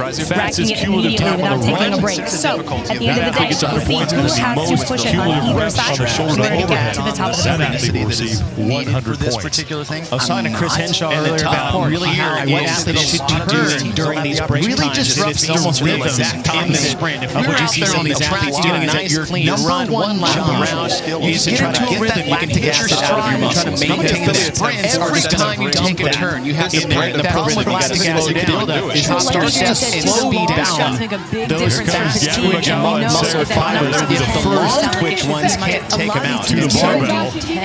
Looking at what athletes should be doing is whatever they can do to flush that system as best as they can before the next one, because if that lactic acid builds up too much, it's going to take away from that fast twitch or to say your power, so you can't express that power for the push test. They have to do these in single reps. About what a pig weighs. Once again, the times that are displayed in front of the athletes landmark Turner cumulative run times. 3, McGowan is through her 100 Turner right now with the lead. That's also on the list. She gets through 5 and unofficially. And what's tough there is that we got the rep completed. Now these pigs are for Campbell. They're tough to flip. They make them look but easy, she has stood up the rep completely. So time over time. She did all the work you need to do to hit the rep. And that's why since it was behind her time shuttle run distance, they're not allowed to work passive. We saw a lot of different versions when it comes to this 800 lift at a certain time frame. That's a long distance to start the lift before you hit the 2-minute mark or finish it. In this case, the rep must be completed before the end of that minute mark. We're only going to get a 60-second reset, and then we add distance on the run from 400 to 600. We add an extra minute of work time, yet the number of jerks is up to the athletes in the time that they have remaining. Right now, unofficially, Gabby McGowan is the important for athletes here is to be able to try to recover as quick as they can before the next interval set. Back and forth, athlete to athlete. The men are going one of the faster women are 600 meter run in the field. Cumulative run time will be displayed on the placards in front place last year in that 500-meter time trial effort. The pick the slowest. I was also out here around the North Park Arena, so she has the speed, but she also has the strength, which is the combo that we're testing. It is that speed and power. Emily Turner has a lead with 5. You said earlier, you got to have both. Cindy Mikulicz and combination. You're just looking to do the best you can out here competitively. And the fun part about every event that you have here is that she's been on a very different trajectory that you're looking at. Since about the midway point last year at the 2020, that's one that Nova Canadian strong. Someone who's strong women on the fast is really where she's trying to find the middle of the next level. She took that prototypical Invitational CrossFit semifinal, and now she's bringing it back here on the competition floor. And when you're looking to, obviously, Gabby McGaw was one of the athletes that, she was talked about being the top 5 potential, maybe a threat to the podium. Amanda Barnhart, one of those as well, even though they're littered with rookies next to him, is that there's no game if you want to be in the top 5, if you want to make the podium or get even in the funnel going into tomorrow, with their synchronizations, or at least they did the first round. We'll see if they make up that time again, because she has led there's nothing more simple to explain if you want to be great at the sport of CrossFit. Having to be both is the answer for everything. Gabby McGaw and Sarah Kaya out front again on the 600-meter run. O2 is the official recovery drink and hydration mix of the Noble CrossFit Games. Visit drinko2.com/CrossFit for $25 site-wide on O2 recovery drinks and hydration mixes. But because you have to wait the extra second at the top and have that control with the long stretch, 2.5 minutes gone by in this 4-minute window, so 90 seconds remain. The secret power of being a successful team. Your fittest individuals have to be some of the most empathetic and what's tough for Gabby is 1 minute left because in the window here. You can do, Tanya. It's this is the Gabby first how much I'm struggling on the race. There is a massive benefit of knowing how fast you need to run, how many reps you need to get as far as the run is. We talk about how valuable it is to get in those later heats. This is a perfect example of why, because when you're in the first meter run, it's full scores. You don't know how fast you're going to run, how many reps you're going to get, how you're going to strategize your way than maybe there might pace to get those 800 meters. 30 seconds left in the round, and Gabby McGaw is going to be first to the event like this. Now, McGaw back to the bar with about 30 seconds remaining. For that push jerk, power receiving position. That's back as well. Here, Frederick Studa, Victor Winter are the men on the far side of your screen. Now the bar has to return. Are the two ladies to the blocks after every rep. No rep. You need to wait now. And that would be 10 seconds remaining for Gabby McGaw. Round 2. And the waiting is important, right? You it looks good. The problem is it might not feel good before they get on the floor. McGaw looks great on the first step. And Turner might have missed it. Let's send it down to Nikki Brazier on the field. Right at the buzzer. There is Ellie Turner waiting You on mentioned this earlier. These athletes have to push it on both parts of this event if they want the chance to succeed. But what I'm noticing is that the first women from the run are oftentimes taking a minute to compose themselves, adjusting their belt, kind of really centering themselves before they get to the barbell. The ladies who are taking a little bit longer on the run are the ones who are running right up to it and attacking it, racking it immediately without taking a break. So at the end of the day, we'll see who has to push it on either side in order to get to the top. We'll get you those games. This is the ultimate scores as soon as we Chris have Henshaw them. earlier about And unofficially, those are the results should be doing during these 2 times. It's almost the exact opposite of what you see some of these athletes doing. Is that your number one job is to try to get that lactic acid out of your muscles, because the sprints are just going to dump that in there. And the problem with lactic acid buildup is it starts to slow down those fast twitch muscle fibers. The long twitch ones can't take them out. And so she can help her cause. Looking at what athletes should be doing is whatever they can do to flush that system as best as they can before the next one. Because if that lactic acid builds up too much, it's going to take away from that fast twitch, or just say your power or ability to express that power for the push jerks. Now you can start to see the lead. The training think tank is opening up. Once again, the times that are displayed in front of the athlete's lane marker are the cumulative run times. Athlete with the fastest cumulative run time will earn 100 points, and then the most shoulder to overhead, that's also another 100 points. And these guys have a training think tank. And unofficially, Emily Turner is leading not just this team, in the shoulder to overhead representing them as well at the games. And they've got some great coaching and a lot of experience. So this final window here, 4 minutes. Be a huge shocker to see them do well in something like this. And they are coaches. To run 800 3 meters. of the 4 on that roster are 800 coaches. meters in that short shovel run distance. So there's a lot of start to stop coach and training think tank on this 800. And that's a long distance to get CrossFit Games. It's event number 2 for the individuals here. Even though they have been through 3 events, trust me, it works out. Thanks for being with us, everybody, here at the Alliant Energy Center in Madison, Wisconsin. Here are your overall standings after 3 events. Youth is being served on top of the overall standings. Mal O'Brien with 267 points is your overall leader. Emma Lawson, Gabby McGaw leader's jersey yesterday. She is in her second place, 49. Going for her 6th straight title.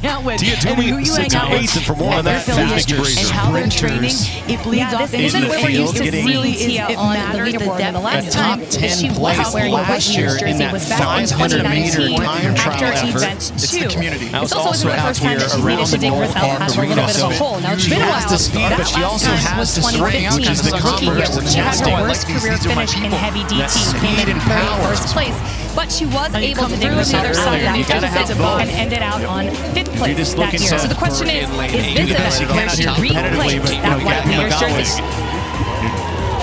She has been on a very steep trajectory overhead. Presented the midway point last year in the 2021 Noble Cross Games during the anyone's wheelhouse is really where she's like just kind of took it to the next level. She did that the Rogue Invitational, fastest women in the field, and now she's bringing back here in the competition. That's what you need to be in this event. Move fast, lift heavy. Right now, Strength is the only option for someone like Tia Claire Toomey to get herself back into contention for that podium spot and that 6th consecutive championship. 20 women will be on the field for the second of 2 heats. Cara Saunders can certainly move a barbell. Some of her event wins at the Crossfit Games have come with a heavy barbell in her hand. She has led her every time during the running portion of the run, as well as Haley Turner's on the right. That's Danny Spiegel, always dangerous when she gets her hands on a heavy barbell. And Christy O'Connell, a very talented runner. There is Tia Toomey, 200 points here,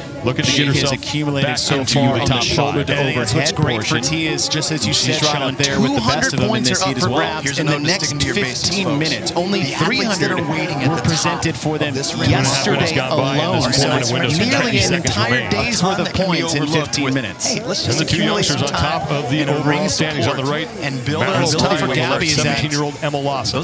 This is where expectations start to raise the pressure. There is on these massive becoming athletes. You did not expect to be wearing a leader jersey. How many reps do you need to get in your second heat? We talk about how valuable it is to get in those later heats. This is a perfect example of why, because when you're in the first heat, you don't know what a good score is. You don't know how fast you need to run, how many reps you're going to get. How do you strategize your way through these intervals to get those stats or those Gabrielle McGowan is the fastest runner is such a huge advantage in an event officially like this. Now Gabrielle McGowan back for 2. The barbell with about 30 seconds question for a lot of these remaining. athletes, and it's always individual case-by-case basis, is where can you get the most time the easiest way possible? A lot of times it's really on the first run, because when you look at the distance that they have to cover, it's not very much. There's less turns, there's more opportunities to use some of that adrenaline.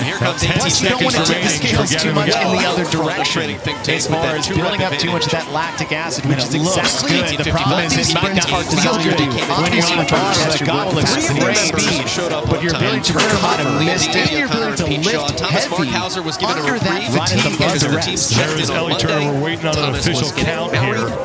He wanted to figure out stay who won married, that so he took care of that. opening heat. Haley Adams came in and checked in the that next day. heat number 2 I'm shooting for in both the run and then the Haley got score to and wear the the shoulder white to jersey overhead. yesterday for the first time.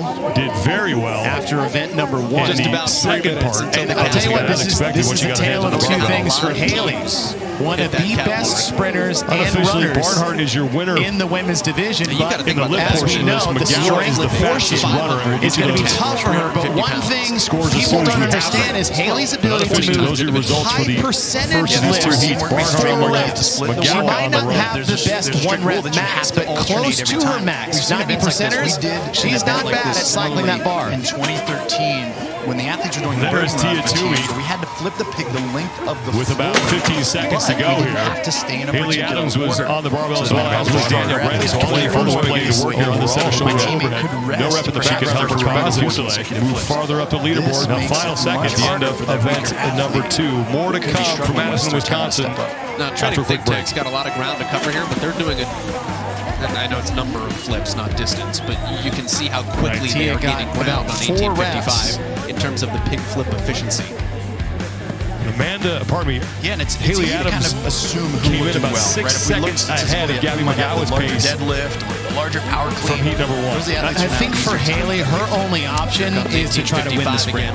We know she's not going to be a top finisher in this this strength test, right? This isn't an isolated max Just lift. taking them so it's much high longer volume than reps at a expected on the very rings. high It's percentage chewing up a lot weight of for time, Haley. and So so to I'm offset surprised that, she needs to fight for those 100 points. As we advance the run, this is a better thing for Haley. You're taking what she's great at and giving her more opportunity in the 2022 Noble CrossFit Games, and it's event number 2 for the individuals here. Just has to get, even though they have been through 3 events. Trust me, it works out. Thanks for being with us, everybody, here at the Alliance Training Center in Madison, Wisconsin. Here are your overall standings after 3 events. Youth is being served unofficially. Overall standings, Matt Tiatumi, 267 points is your overall leader. Emma Lawson had the leader jersey yesterday. She is in second place. The woman going for her 6th straight title. Tiatumi sits in 8th, and for more on that, here's Nikki Brazier. Sprint around. Yeah, this isn't where we're used to seeing Tia on the leaderboard. The last time she wasn't wearing the white fast jersey was back in 2019 after event 2. And so when you put that in, first time that she's needed to dig herself out of a little bit of a hole. Now, it's been a while. That last time was 2015. She had the worst career finish in Haley just like that. But she was able to dig herself out of that deficit and ended up on fifth place. The question is this event where she replaced that white leader's jersey. Skill set as well. She's not going to be the fastest one out there, but she has one of the best female athletes when it comes to a shoulder to overhead movement. And establishes Haley Adams got the lead. Looks like Tiatu's in second. Anyone wheelhouse third on 600-meter run. 02 is the official recovery drink and hydration mix of the Noble CrossFit Games. Visit Draco2.com/CrossFit for $25 site-wide on O2 recovery drinks and hydration mixes. So for this event, it was the only actually on, but for someone like Tia Claire Toomey is starting to catch up to contention for that podium spot and that 6. Now for Haley, even if Tia catches up, they get a net 0 on this. She's second in the year 16. Carl Saunders can certainly into the final. And then 1855, we just kind of moved all the way through with their consistency on both the pig and the ring, and that's why they were able meter to get run. the Danny event Spiegel, win. always dangerous when she gets her hands on her heavy barbell. Window here is Haley Adams O'Connell. Probably has about a runner. There is Tia Toomey remaining as is Tia Toomey. She makes the turn to get on the left side of your screen. Haley Adams is now opening up a lead here. What's great for Tia is just another gear. 200 points are up for grabs in the next 15 minutes. Only 300 were presented for them yesterday alone. So nearly an entire day's worth of points in 15 minutes. And the 2 youngsters on top of the overall standings on the right. Mal O'Brien on the left, 17-year-old Emma Lawson. This is where expectations start to raise the pressure to her platform on these young, up-and-coming athletes. You did not expect to be wearing a leader jersey, I am sure, after day number 1, let alone in your second or first individual CrossFit Games experience. She's now the leader in the list. Daniel Brandon and Mal O'Brien are now just getting onto the barbell. Tia's through 7. 2-minute window here to run 400 meters, 10 seconds to go with this overhead. And we're still waiting on the official totals, but we do know that Gabrielle Daniel is the fastest runner for the Amanda Barnett, the best total unofficially. I'm not sure he's number 1. They got that. The question for a lot of these athletes, and it's always individual case-by-case basis, is where can you get the most time at the easiest way possible? A lot of times it's really on the first run, because when you look at the distance that they have to cover, 2 minutes on the clock. There's less turns, there's more opportunities to use some of that adrenaline water, but you don't want to tip the scales too much in the other direction. As far as building up too much down on you in 2 minutes, exactly what these sprints are designed to do. Obviously, we're trying to test your work capacity and speed. Recover before they're finally recover. Easier goes to lift heavy. That's a really good question, and I think made more complicated by the fact that it is incredibly hot down here. Not a cloud in the sky is offering a single drop of shade to these athletes. So how can they recover, of course, from the difficult task at hand, but also how can they recover in this heat? Might make a difference here in this final round. After event number 1. And I tell you what, this is a tale of 2 things for Haley. One of the best sprinters and runners in the women's division.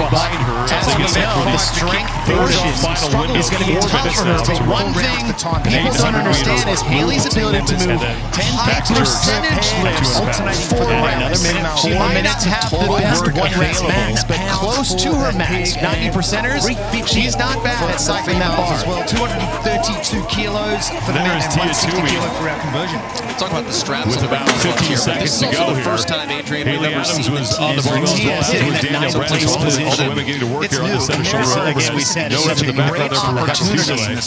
And one is that they need pretty much quiet all the noise going into the third day of competition tomorrow. And second, they've got to have with these 200 points available, 100 in each one. Max they know their backup teammate might not be as quite one ready. score, total cumulative time about 4 reps. Haley Adams, 6th place about overall Oslo right Navy now. She had Blue her being first the lead win right now. The team Haley that Adams is trying to not in the opening about 6 seconds ahead of Gabby McGowan's pace. 4 minutes. The mayhem. 800-meter run. I think for Haley, her only option is to try to win the sprint. The top runner. We know she's not going to be a time of 6 minutes in 11 seconds. Unofficially, still waiting on a total. This is an isolated max lift.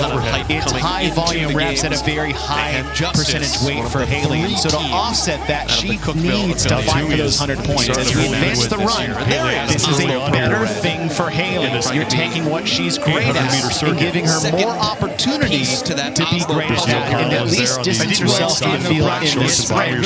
She just has to get, even if she gets mid-pack, which is totally doable for someone like Haley in this specific movement, it's going to be a huge win for Haley. Haley at nice, long, unofficially, looks very Brandon, Tia Toomey, and Mal O'Brien all got 5 reps.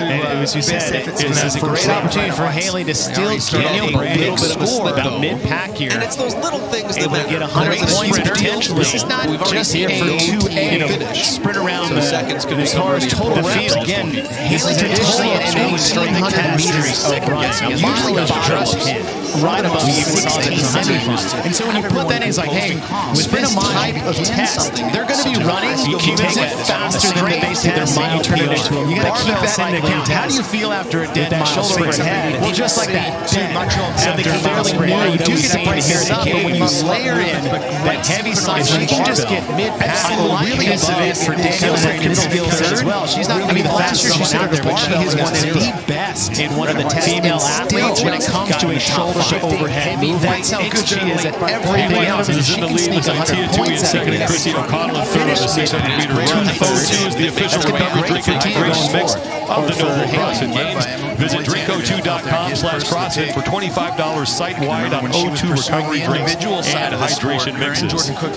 Haley was ahead by quite a bit early on, but Tia Toomey Haley Adams is starting to catch up to her. The 2-minute mark, so more than halfway through this 4-minute window.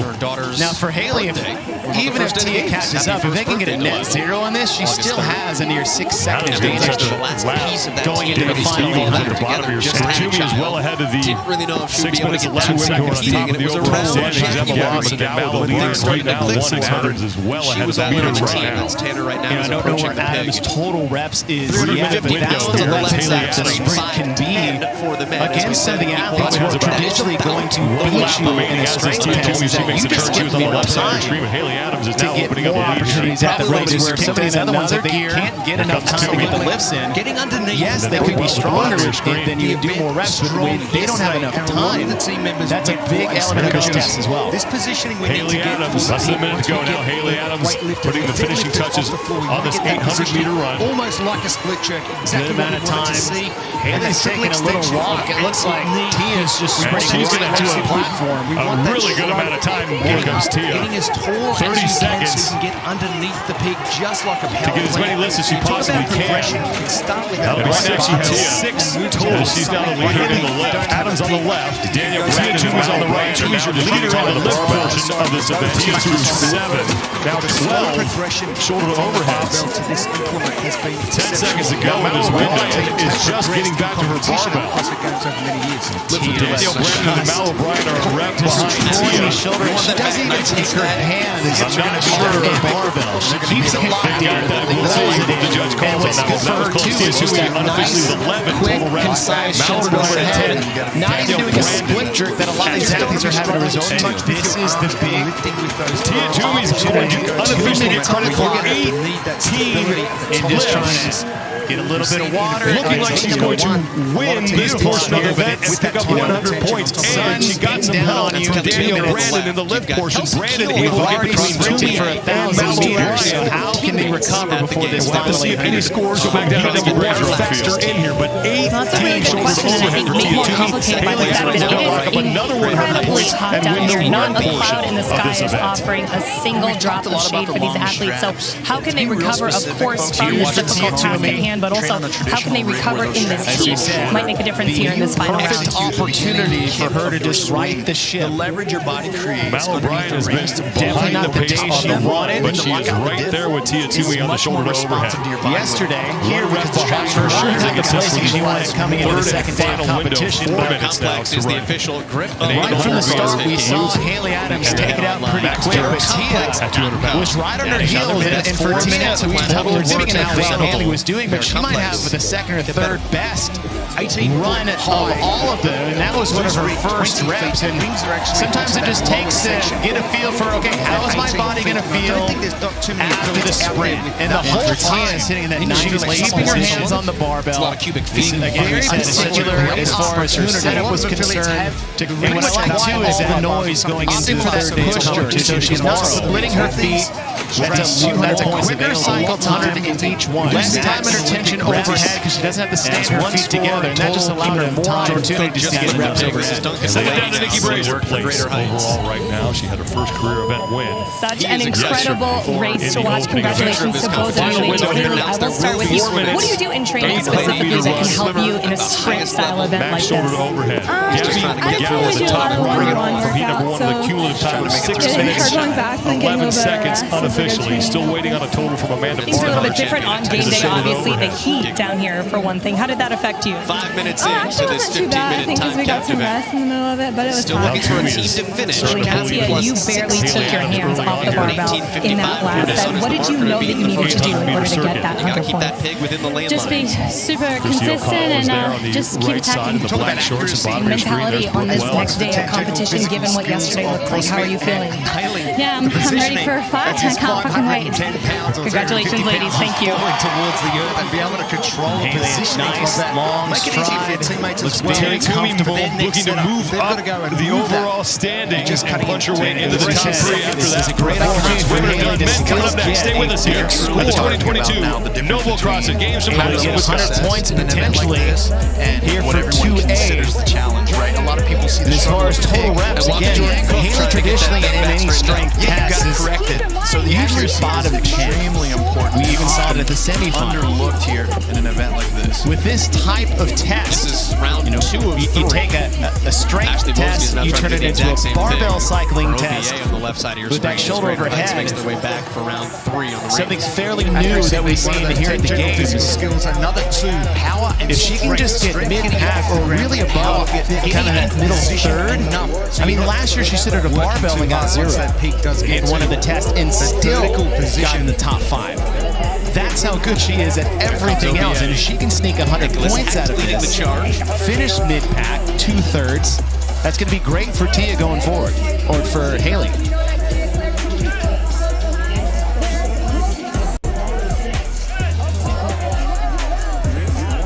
It's interesting, Adrian, watching the time off in between muscle-ups. Here comes Haley Adams. How these teams recover. As we're past the 2-minute mark, so more than halfway through this 4-minute window. When you go up, especially in this heat, you can knock out at least 3, maybe 4 reps. Yeah, and the big thing that you got to think about is the total work volume. Danny Spiegel is at the bottom of your screen. You're going to have a chance to finish this workout, and if you do, you've got to 6 minutes, 11 seconds. The least total run time from Gabby McGowan, the leader in heat number 1, and Adams is well ahead of that pace right now. I don't know where Adams' total reps is yet, but that's the weapon that the sprint can be against some of the athletes who are traditionally going to beat you in a strength test, is that you just get more time to get more opportunities at the reps, where some of these other ones, if they can't get enough time to get the lifts in, yes, they could be stronger than you and do more reps, but they don't have enough time. That's a big element of this test as well. Yeah, and that's extremely important. It's going to cost you time to go now. Haley Adams putting the finishing touches on this 800-meter run. Hey, checking in. How you doing? We good? Okay, 3 more seconds. Take a cool breath. Here we go. We're going to go through another set of 3. What time is she's going to have is it more costly a really good amount of time or more costly you 30 seconds. Wished you had the communication on the back end to get as many lifts as you possibly can. The communication right now she has 6 total. Haley, the mistake Adams on the left. Tia Toomey's on the right. Toomey's the leader in the lift portion of this event. She's doing down to 12. Shoulder to overhead. Increased anxiety, increased heart rate, which you don't want your best Now Ryan is just getting back to her barbell. What I categorize as death stairs, destroying these shoulders. She doesn't even take her hands off the barbell. She keeps it locked in, rolls it in. And what's good for her too is just that nice, quick, concise shoulder to overhead. Not even doing a split jerk that a lot of these athletes are having to resort to. Tia Toomey's going to unofficially get credit for 18 lifts. Looking like she's going to win this portion of the event and pick up 100 points. And she got some help from Daniel Brandon in the lift portion. Brandon able to get between Toomey and Mal O'Brien. Athletics is going to now jump in front. We'll have to see if any scores from heat number 1 factor in here. But 18 shoulder to overhead for Tia Toomey. Haley Adams looking to lock up another 100 points and win the run portion of this event. With 5.5 minutes left. And look at the urgency. I love for Tia Toomey. Nick just took it upon himself to lead as the charge back to the pig to feed off of that opportunity for her to just right the ship of them capturing the lead. Definitely not the day she wanted.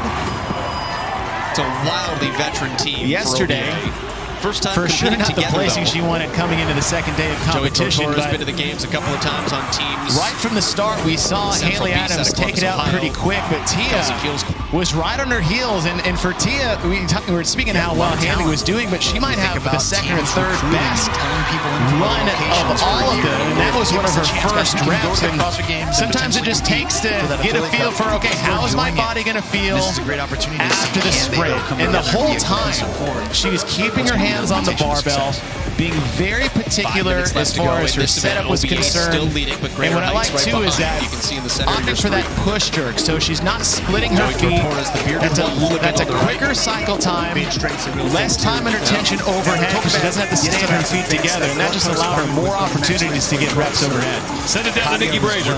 Structural elements and then polar opposites. Such an incredible race to watch. Congratulations to both of you ladies. Haley, I will start with you. What do you do in training specifically that can help you in a sprint style event like this? You start with progressions from pull-ups to chest to bar workouts, so bring muscle up. Getting going fast and getting a little better rest is a good training method. Things are a little bit different on game day, obviously. The heat down here, for one thing. How did that affect you? Actually wasn't too bad, I think, because we got some rest in the middle of it, but it was hot. These athletes are feeling Absolutely. Now, Tia, you barely took your hands off the barbell in that last set. What did you know that you needed to do in order to get that 100 points? As we watch athletes just be super consistent and just keep attacking. And mentality on this next day of competition, given what yesterday looked like, how are you feeling? Yeah, I'm ready for a fight. I can't fucking wait. Congratulations, ladies. Thank you. On these long strapping muscle-ups. You got to remember, they're hanging from their fingers again. Tia Toomey looking to move up the overall standings and punch her way into the top 3 after that performance. Women are done. Men coming up next. Stay with us here at the 2022 Noble CrossFit Games from Madison, Wisconsin. Just the shape of all of those athletes, the way that they sync those up together, that was 3 beautiful reps, especially Greater Heights Ascendant. When we go back to your point, Adrian, about using those hands or those smaller muscle groups, you want to use that core to extremity. So big muscle groups first, smaller muscle groups later, because your smaller muscle groups are going to fatigue a lot faster. You want to make sure it's internal to external. You get my meaning? All the time, all the time. And the beauty here, what I really see is with this ring muscle up, the trunk is so dynamic because we're opening the hips and then sitting up, almost like a GHD sit-up as they transition through the rings. And then when you're flipping that pig, it's so static. What we try to have such a brace. Costly no reps for OBA there. Nicholas Hecht missed the ring on the jump up, and everybody held. And then I just think Kelsey Keel and Joey Tortora came down too early, and then they went for another one. So back-to-back no reps, killer. And it does open the door for Greater Heights on the left. When you think about no reps, Joel, if you drop the pig halfway up, that's okay. If you miss a no rep here, it is very costly because all 4 team members have to go back up again and get that high fatiguing movement done again. Oslo Purple Red is on the left. They're now in 3rd place. CrossFit Surrounds in the middle. Rhapsody has been in 3rd for most of the competition. They've now dropped down into 4th. They're on the right side of your screen. And this is where communication is key. Look, we're closing in on quickly, having 90 seconds left for them to finish the work here that is demanded of them. They know the race is tight. They know it could be decided at any moment. You've got to know who you're looking to, one specific person on, to tell everybody, is it time to go or is it time to rest? Because if you're looking at all three other people, everyone's going to get confused. And I think we're seeing a little bit of that. OBA still does have a 1-rep lead that is now evaporated. That's good for Greater Heights on the left. OBA will equal them again and hang up there for a second rep. The communication is really good for Open Box Athletics in that sequence. And also the rings coming down the straps. They control them every single time on the way down, so we don't get that wind blowing those straps, even though it is causing a few dramas now. The last thing you want to be doing is trying to battle moving objects, then sequence the bottom of the movement to get that kit right, but they are on song once they get it right. That they can instantly They do call it the still rings in Olympic gymnastics. Great coaches, people who really want to see them succeed. Even though we're going to have those things swinging. We've got 40 seconds left here. By thousands of small businesses who are part of their community in every different corner of the world. It's literally the ownership are the people that are in the community. We use it as a great test, though. Might have started. 30 seconds left to go. OBA back to the pig. Now, can they do enough work here to catch 1855 and make themselves the overall leader through the 2 heats? Every one of these reps is huge. And just look at the way that struggle there for Ashley Wozni, but how quickly she followed Kelsey Keel. Now watch Keel come in right behind her. Good teamwork trying to flip. That is a good rep for Kelsey Keel, and it just eats up Joey Tortora, so he can't get another flip. But Open Box Athletics throws down the hammer here in heat number 2, trying to get themselves back in the mix of things. It was Greater Heights that led the majority of the way. They'll finish second. It is Rhapsody in third for the heat. An event like this sometimes just leaves you in more frustration than it does fatigue.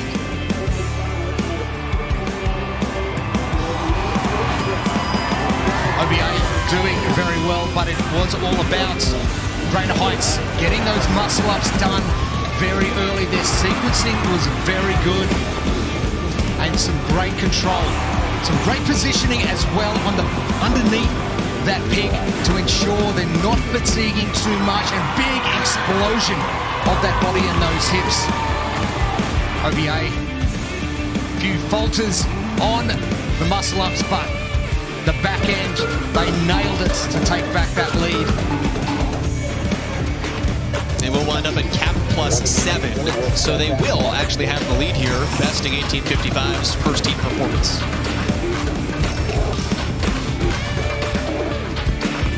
Rhapsody does so as well. It was cap +16, so those top 4 scores are the top 4 scores heading into heat number 3. Adrian, thanks for stopping by. Thanks for having me. You don't get to I had a great time with you guys. 2017 teams champion. Hopefully it'll rub off on us a little bit here. God, I hope so. I need some more. I need some inspiration here. Adrian Conway joining us as we continue with the 2022 Noble CrossFit Games team competition here at the Alliant Energy Center in Madison, Wisconsin. This year's test is the best that it can be.